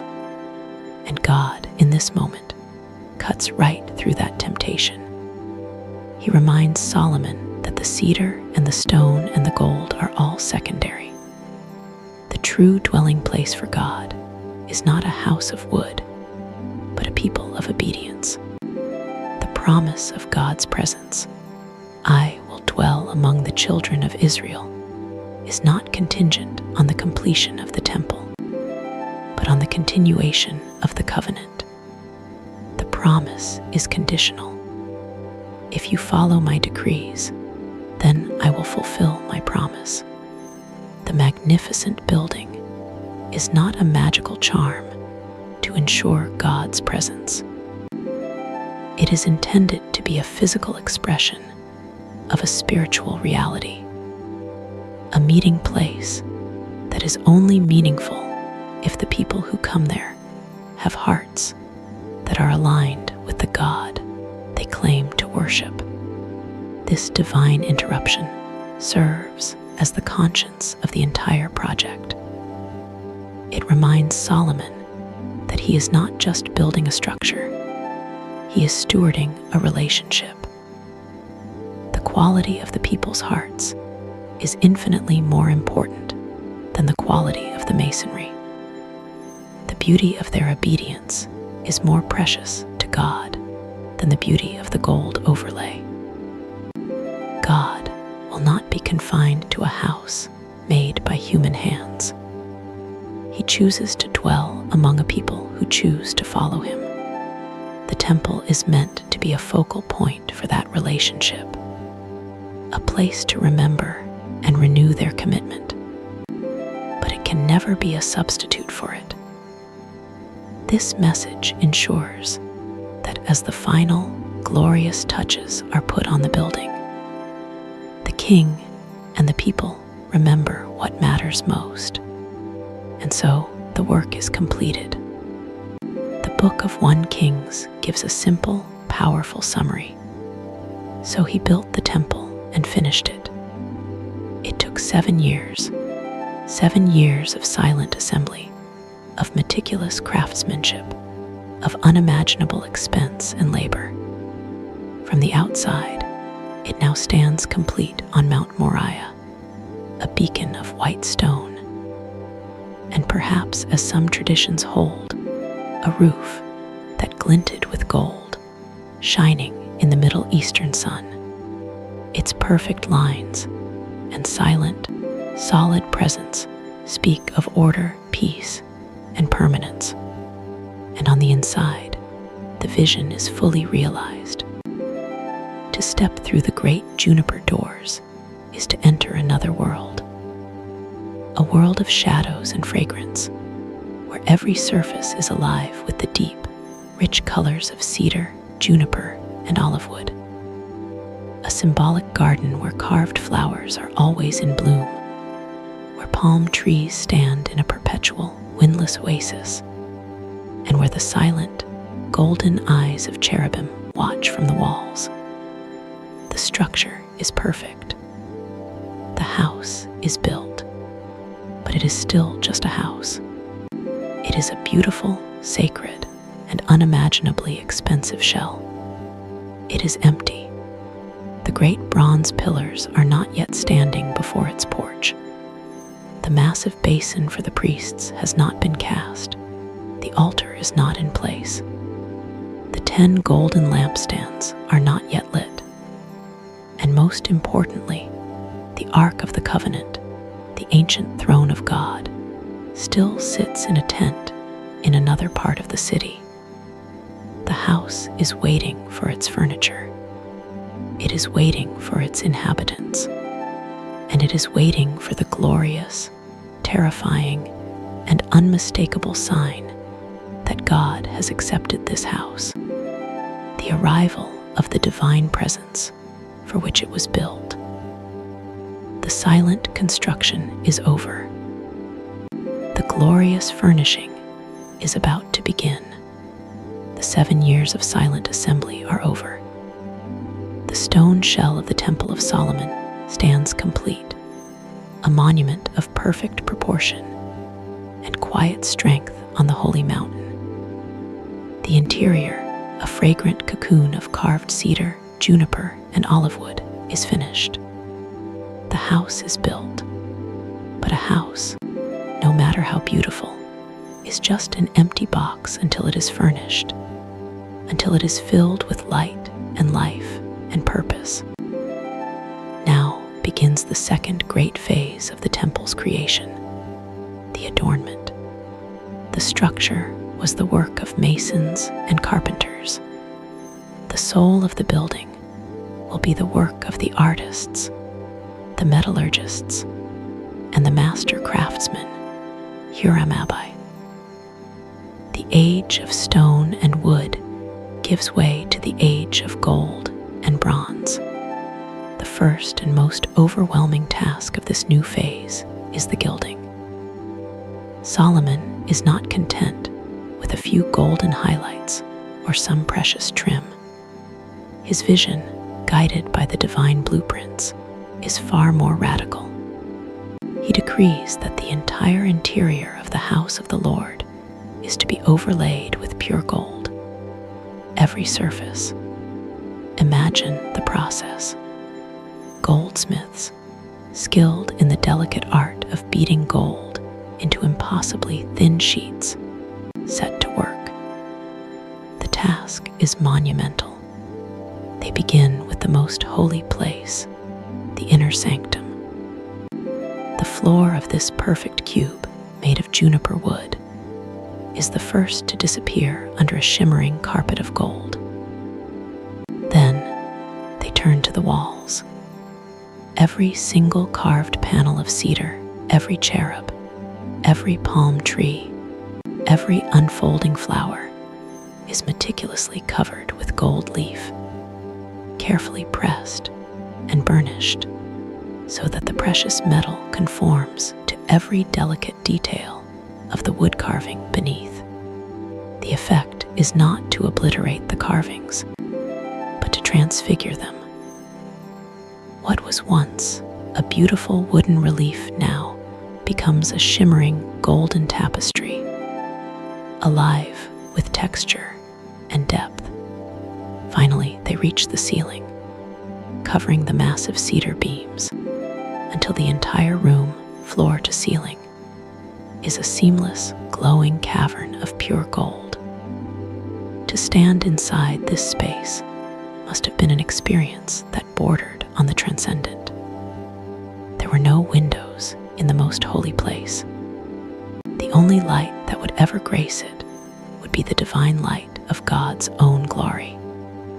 But even in the dimness of its construction, the gold would have captured any stray torchlight, multiplying it, giving it a warm, liquid quality.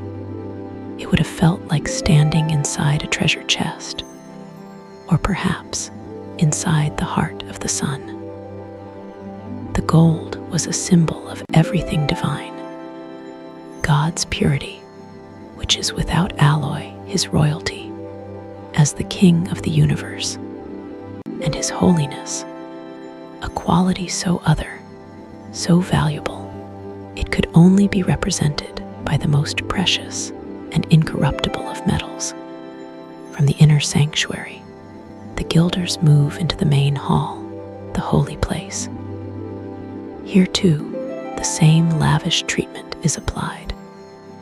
The 40-foot-long room, with its high cedar ceiling and carved walls, also vanishes under a sea of gold. The sheer quantity of the metal required is difficult to fathom. It represented a vast portion of the national treasury, the wealth David had so painstakingly accumulated. It was an act of extravagant, almost reckless worship. It was a statement that, when it comes to honoring God, no expense is too great, no material too precious. With the walls, floors, and ceilings now transformed into a golden vessel, the time has come to furnish the sacred space. And the work begins in the very heart of the house, in the most holy place. While the gilders were busy, another team of master craftsmen, likely working in a large workshop nearby, had been engaged in a special project. They were building the two guardians of the inner sanctum. These were not the cherubim carved in relief on the walls, but two colossal, freestanding statues that would dominate the room. The core of these figures was carved from olive wood. This choice of wood was itself significant. Olive wood is beautiful, dense, and enduring. The olive tree was a symbol of peace, of blessing, and of light as its oil fueled the lamps. It was a noble wood for a noble purpose. Each cherub was a towering 10 cubits, about 15 feet high. They were sculpted as winged, angelic beings, a common motif in the ancient Near East. But here they were stripped of any pagan connotation and employed as servants and guardians of the one true God. Their design was a marvel of symbolic geometry. Each cherub had two great wings, each wing 5 cubits long, making for a total wingspan of 10 cubits from tip to tip. They were placed side by side in the center of the 20-cubit wide room. They stood facing the entrance, their wings outstretched. The inner wing of the first cherub reached out to the very center of the room, where it touched the inner wing of the second cherub. The outer wing of the first cherub reached all the way to the northern wall of the room, and the outer wing of the second cherub reached to the southern wall. The effect was a continuous, unbroken canopy of wings that spanned the entire width of the most holy place. They formed a protective, heavenly arch, a golden throne room for the invisible God. Underneath the shelter of these wings, in the very center, was the designated place for the Ark of the Covenant. The Ark, with its own golden cherubim on the mercy seat, would be placed under the protection of these two colossal, silent guardians. And of course, once carved, these 15-foot olive wood giants were, like everything else in the room, completely overlaid with pure gold. Imagine the sight. Two towering, golden, angelic figures, their faces serene and powerful, their wings forming a majestic canopy that filled the space. They were a breathtaking, and perhaps terrifying, sight, a powerful statement that this small, cubic room was the most heavily guarded and holy place on the face of the earth. From the golden dimness of the most holy place, we move out into the larger chamber, the holy place. This room, too, is now a shimmering cavern of gold, and it is ready to be furnished for the daily service of the priests. Under the old tabernacle system, this room had contained 3 key pieces of furniture: a single 7-branched lampstand, the menorah, a single table for the bread of the presence, and a single golden altar of incense. Solomon, in building a permanent temple, honors this ancient pattern, but amplifies it, creating a sense of overwhelming abundance and glory. First is the altar of incense. It is placed in the most honored position, standing just before the great olive wood doors that led into the most holy place. It was made of cedar, but like the walls, it was so thoroughly overlaid with gold that it was known as the golden altar. Upon this altar, every morning and every evening, a priest would burn a special blend of fragrant incense. The sweet-smelling smoke would fill the holy place, curling up towards the heavens. It was a beautiful, tangible symbol of the prayers of the people, ascending up to God. Its placement right before the veil signified that prayer was the pathway to communion with the very presence of God. Next, the table for the bread of the presence, or the showbread. In the tabernacle, there was one. In Solomon's temple, he commissions 10 magnificent tables, all made of solid gold. 5 are set in a line along the north side of the room, and 5 along the south side. Each week, on the Sabbath, priests would place 12 fresh loaves of unleavened bread on each table. This bread, representing the 12 tribes of Israel, served as a constant offering, a perpetual reminder of the covenant between God and his people, and of his role as their ultimate provider. The 10-fold increase in the number of tables speaks of a new era of abundance, a kingdom at peace, able to offer a far greater tribute of praise than their ancestors wandering in the wilderness. And to illuminate this golden chamber, there are the lampstands. Again, instead of the single menorah of the tabernacle, Solomon has 10 massive lampstands forged from pure, solid gold. Like the tables, 5 are placed on the north side of the room, and 5 on the south. Each lampstand followed the traditional design, with a central shaft and 6 branches, creating 7 lamps per stand. This meant that instead of 7 flames, the holy place was now illuminated by a total of 70 flames.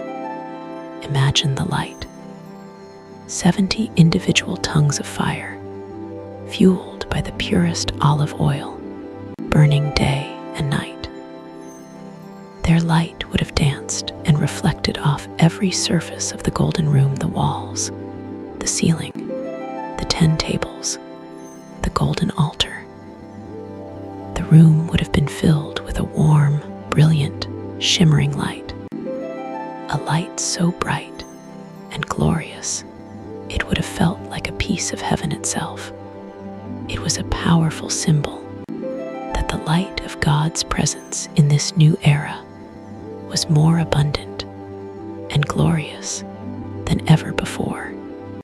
Even the smallest details were attended to with the same lavish care. All the accessories for these sacred pieces of furniture were also made of pure gold: the bowls, the snuffers for trimming the wicks, the dishes, the spoons, and the fire pans for carrying coals to the incense altar. Nothing was overlooked. Every object, no matter how humble its function, was made of the most precious material, because every act of service in the house of God was considered precious in His sight. Now we move outside the temple building itself, passing through the great golden doors into the inner courtyard, the domain of the priests. Here, the atmosphere changes. The enclosed, golden, heavenly light of the interior gives way to the open air and the bright, harsh sunlight of Jerusalem. And the primary material changes too. The delicate, sacred work of gold is replaced by the strong, durable, and monumental work of bronze. This is the domain where the master craftsman Hiram, the half-Tyrian, half-Israelite genius of metallurgy, performs his most spectacular feats. The first things to greet a visitor to the courtyard are two of the most enigmatic and famous objects in the entire temple complex. Two colossal, freestanding bronze pillars.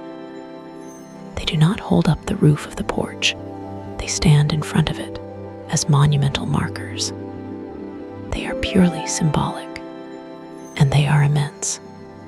Each pillar was cast from bronze, 18 cubits, about 27 feet high, and a remarkable 12 cubits, about 18 feet in circumference. They were so thick you couldn't wrap your arms around one. And crowning each pillar was a magnificent, ornate capital, 5 cubits, 7.5 feet high. These capitals were Hiram-Abai's masterpieces, decorated with intricate networks of cast bronze chains, and adorned with 2 rows of 100 pomegranates each. The pomegranate was a symbol of fertility and abundance.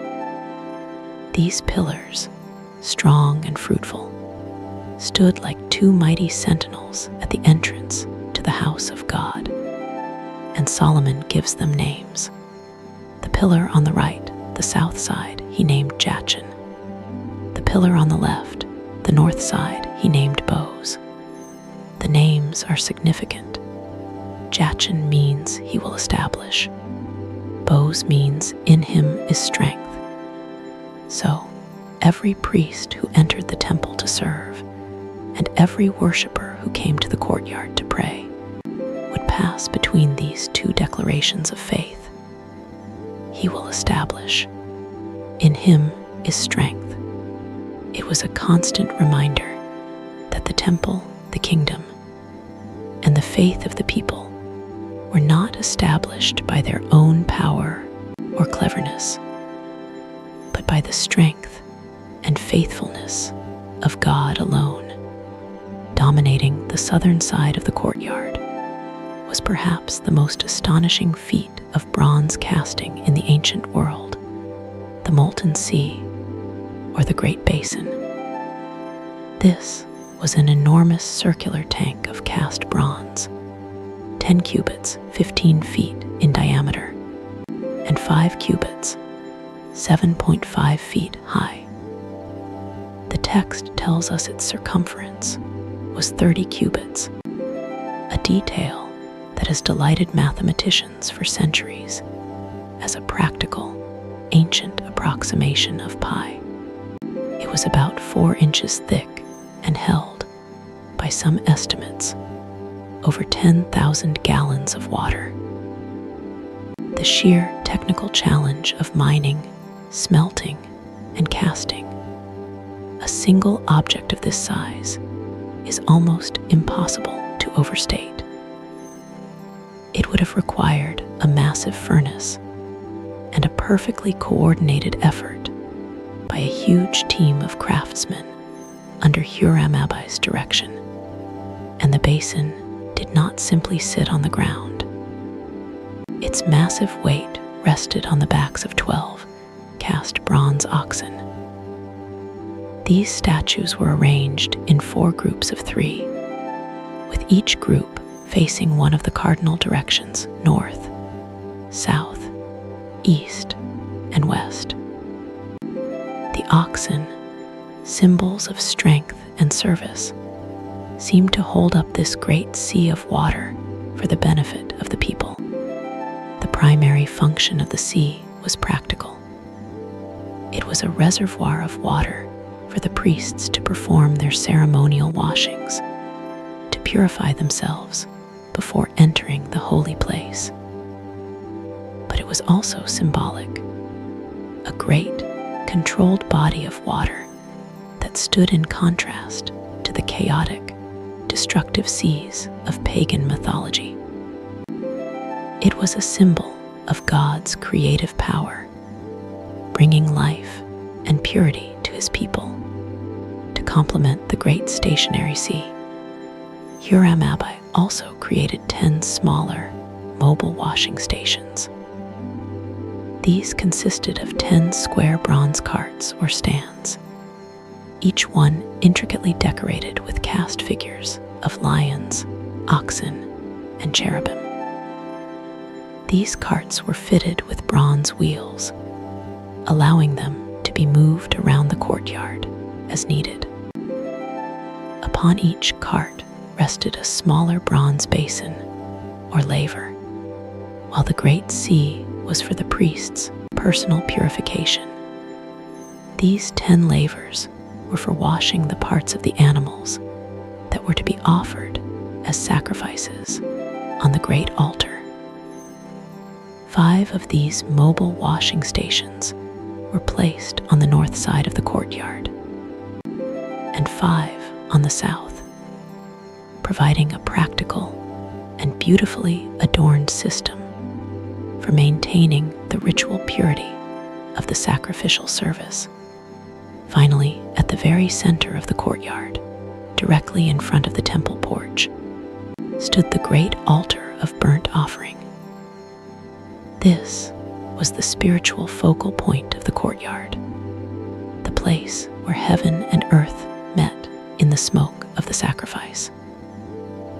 While 1 Kings focuses on the other furnishings, the book of 2 Chronicles tells us that Solomon's bronze altar was a massive structure, 20 cubits long, 20 cubits wide, and 10 cubits high, 30 x 30 x 15 feet. It was a huge, square platform, accessible by a ramp, where the primary sacrifices of the nation would be offered. It was a place of fire and blood, the sobering center of the system of atonement, a constant reminder of the cost of sin and the need for God's grace. And so, the work is finally done. So Hiram finished all the work he had undertaken for King Solomon in the temple of the Lord. The list is a testament to his genius and the dedication of the thousands of craftsmen who worked with him. The 2 pillars, the sea, the 10 stands and basins, and all the pots, shovels, and sprinkling bowls for the altar service. Every last detail is complete. Let us now step back and behold the finished project. It is a masterpiece of sacred design, a physical representation of a spiritual journey. The ordinary Israelite would stand in the outer courtyard, seeing the smoke rise from the great bronze altar.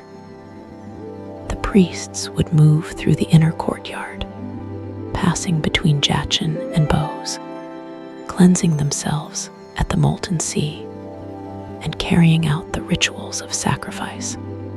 A chosen priest would then pass through the golden doors into the holy place, a shimmering world of light and prayer, serving in the presence of the 10 lampstands and the 10 tables of bread. And once a year, on the Day of Atonement, the high priest alone would pass through the final cherubim-carved doors into the most holy place, the golden cube, entering the awesome, silent darkness where the colossal golden guardians stood watch over the place of God's throne. The house is no longer an empty shell. It is a fully furnished, exquisitely decorated, and symbolically rich cosmos in miniature.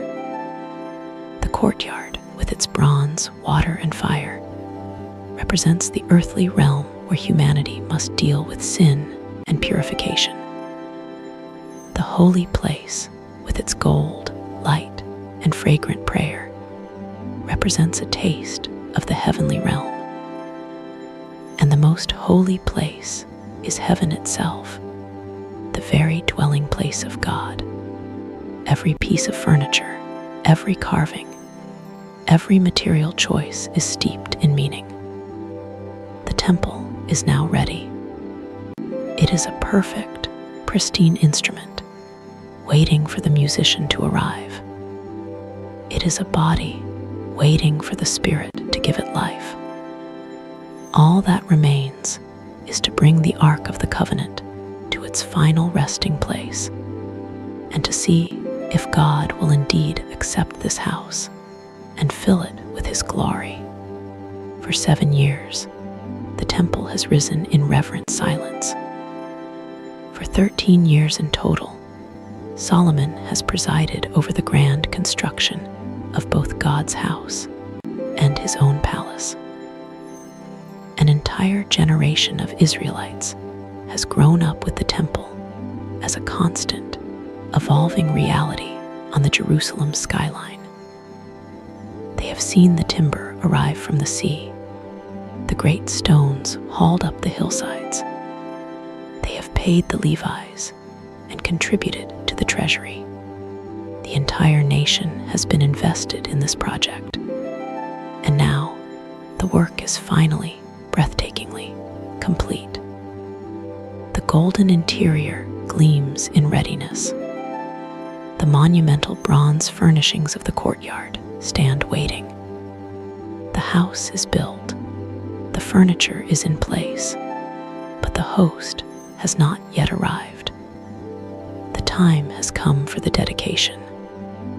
The time has come to invite God to take up residence in the house His people have built for His name. Solomon, the wise king, the master organizer, sends out a proclamation across the 12 tribes of Israel.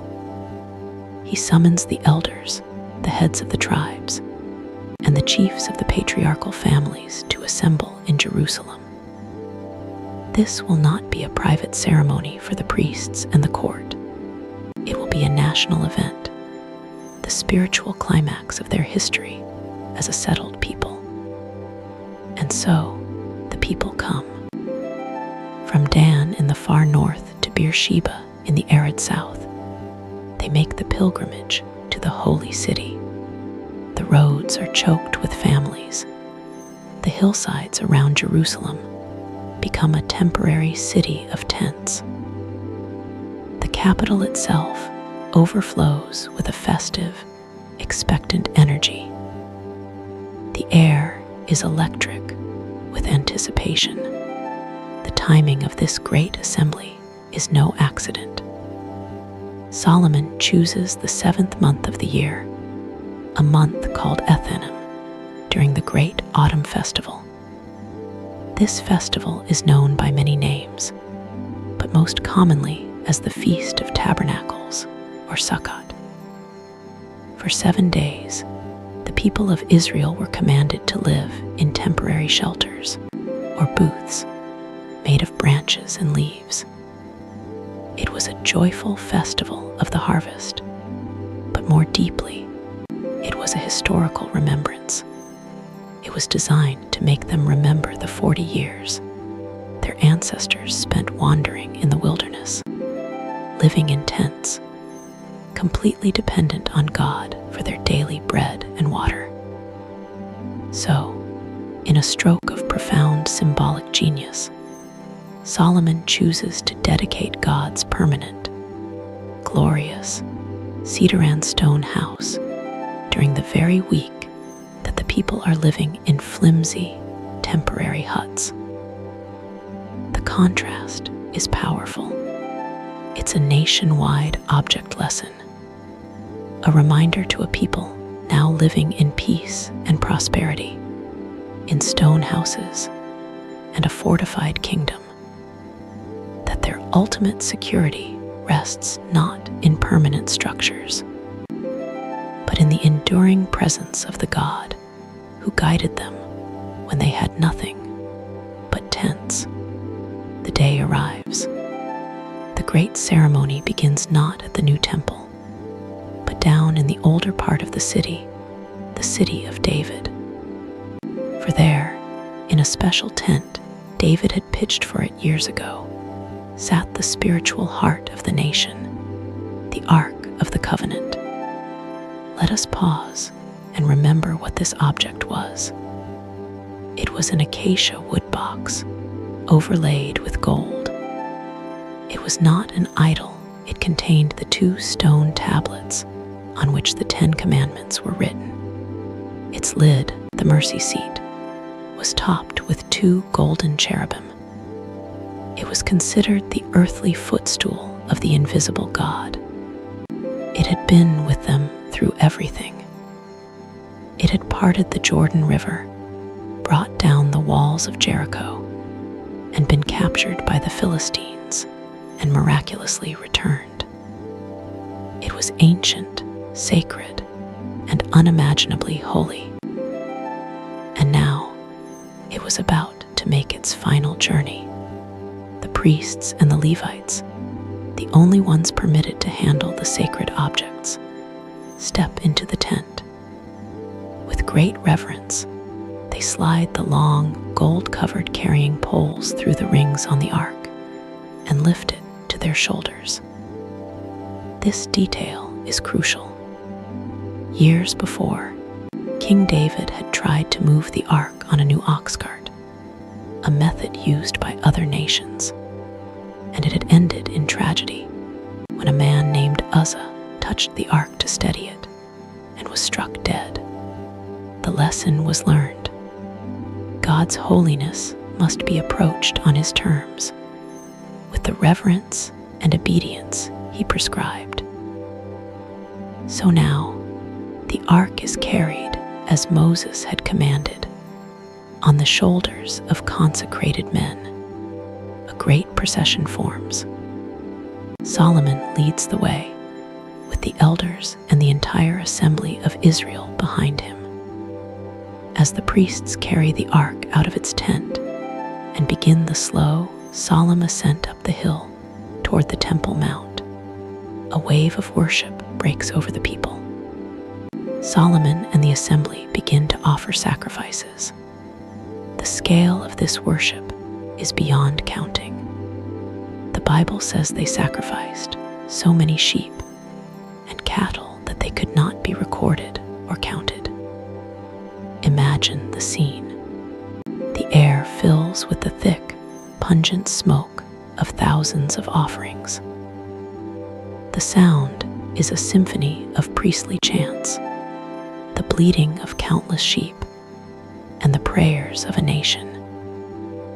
It is an act of immense, extravagant devotion, a fragrant cloud of worship that precedes the ark on its final journey. They are not just carrying the ark. The Levites also bring up the old tabernacle, the tent of meeting itself, and all its sacred furnishings that had traveled with Israel for centuries. The old lampstand, the old table, the bronze altar from the wilderness, all of it is brought to the temple to be honorably retired and stored within its chambers. It is the end of an era. The mobile sanctuary is giving way to the permanent one.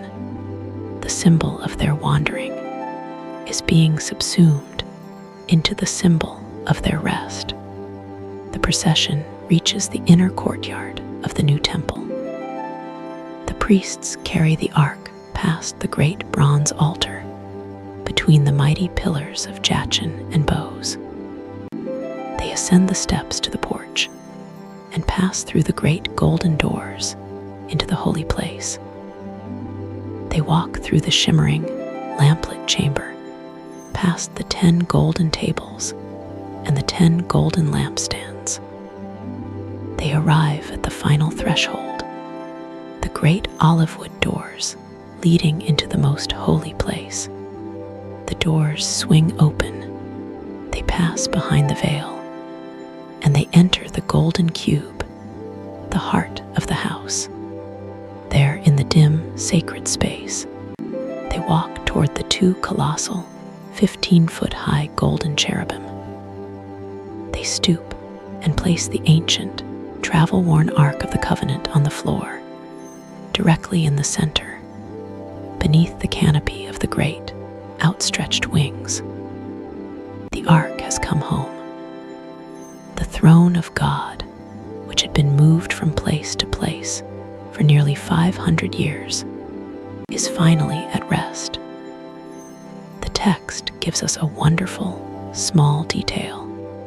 As the priests backed out of the most holy place, the long carrying poles, which were never to be removed from the ark, were so long that their ends could be seen from the holy place, just in front of the inner sanctuary. They were a subtle sign to the priests serving outside that the ark was still there, at rest, its journeying finally over. And the historian makes another point, reminding the reader of the ark's true significance. There was nothing in the ark except the 2 stone tablets that Moses had placed in it at Horeb, where the Lord made a covenant with the Israelites after they came out of Egypt.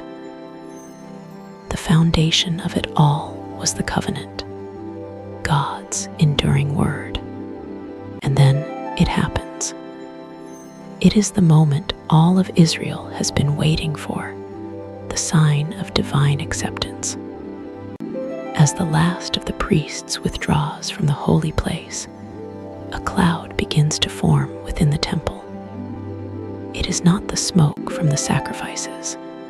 It is a supernatural cloud, dense and luminous.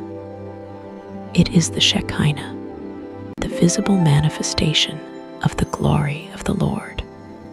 It is the same pillar of cloud that had guided their ancestors through the desert, the same glory that had descended upon Mount Sinai, the same presence that had filled the tabernacle when Moses first dedicated it.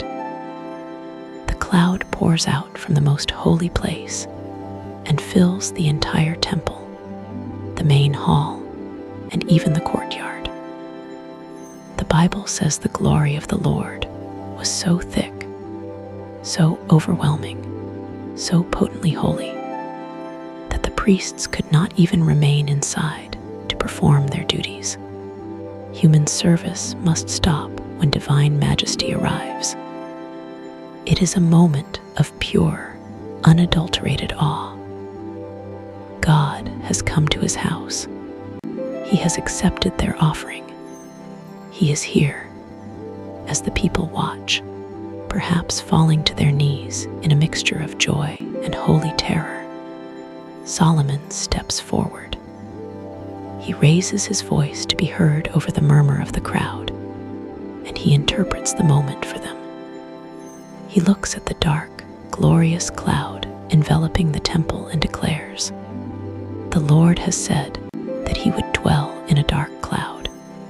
I have surely built you a magnificent house, a place for you to dwell forever." He understands. The cloud is not a sign of anger. It is the sign of his unique, transcendent presence. A glory so bright it must be veiled in darkness for mortals to bear it. Then, with the glory of God filling the temple behind him, Solomon turns to face the people. He stands on a special bronze platform erected in the courtyard before the great altar of sacrifice. He raises his hands, blesses the entire assembly of Israel, and then he begins to pray. It is the prayer of dedication, the longest and perhaps the most profound prayer in the entire Old Testament. It is the speech of a king, the intercession of a priest, and the humble plea of a flawed man standing before a perfect God. He begins with praise, acknowledging that this entire moment is the fulfillment of a promise God made to his father David. Praise be to the Lord, the God of Israel, who with his own hand has fulfilled what he promised with his own mouth to my father David. But immediately after this praise, he expresses the great, central paradox of the temple. He voices the question that must have been in the heart of every thoughtful person there. But will God really dwell on earth? He asks. The heavens, even the highest heaven, cannot contain you. How much less this temple I have built?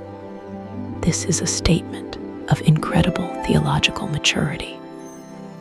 Solomon, the very man who has just spent 7 years and a nation's fortune building this house, declares that it is utterly inadequate to contain the God it is built for. He understands that God is infinite, transcendent, and cannot be confined to a building made of stone and gold.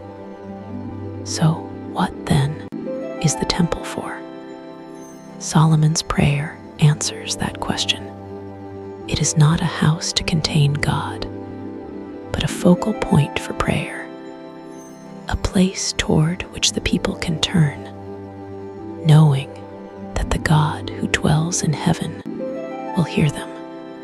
Then, kneeling down on the platform in an act of profound humility before his people, Solomon spreads his hands toward the heavens and begins the core of his prayer.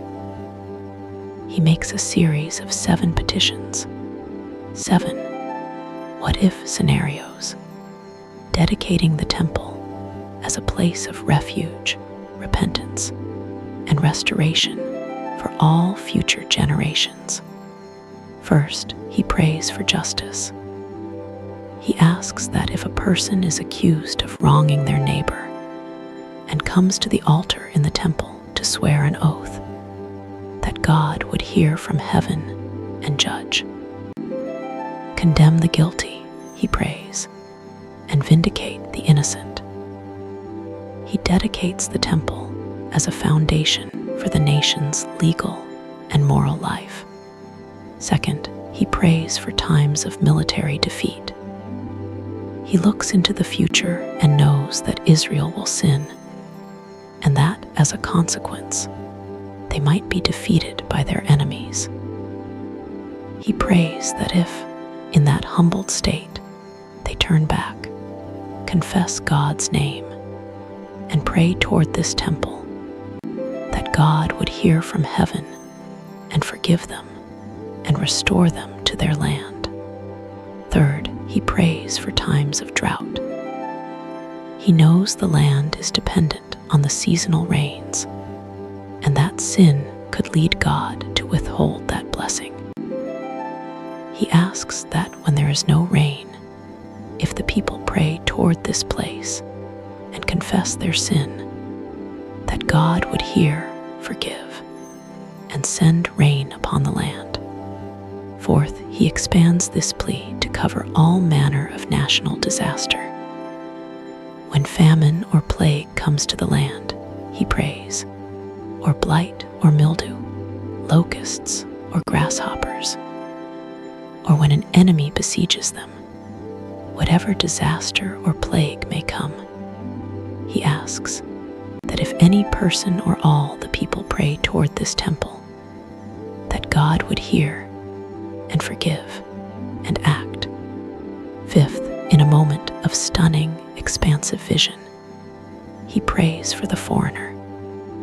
He imagines a non-Israelite from a distant land, who hears of the great name of the God of Israel and comes to this temple to pray. Solomon asks God to hear the prayer of that foreigner and to answer it, so that all the peoples of the earth may know your name and fear you, as do your own people Israel. He dedicates the temple not as an exclusive clubhouse, but as a beacon of light to the nations, a house of prayer for all people. Sixth, he prays for times of war. When the king leads the army out to battle, he asks that if they pray toward this temple, that God would hear from heaven and uphold their cause. He dedicates the temple as the nation's spiritual command center in times of conflict. Finally, in a petition that is tragically prophetic, he prays for a time of exile. He foresees a future where the people's sin is so great that God allows them to be captured and carried off to a foreign land. Even then, he prays, even in that distant land of their enemies, if they have a change of heart and repent and pray toward this land, this city, and this temple, that God would hear their prayer from heaven and forgive his people who have sinned against him and restore them. The great recurring theme of the prayer is that the temple is to be a place of second chances. It is a permanent anchor of hope in a world of sin and failure. Again and again, the refrain echoes, "Then hear from heaven, your dwelling place, and when you hear, forgive."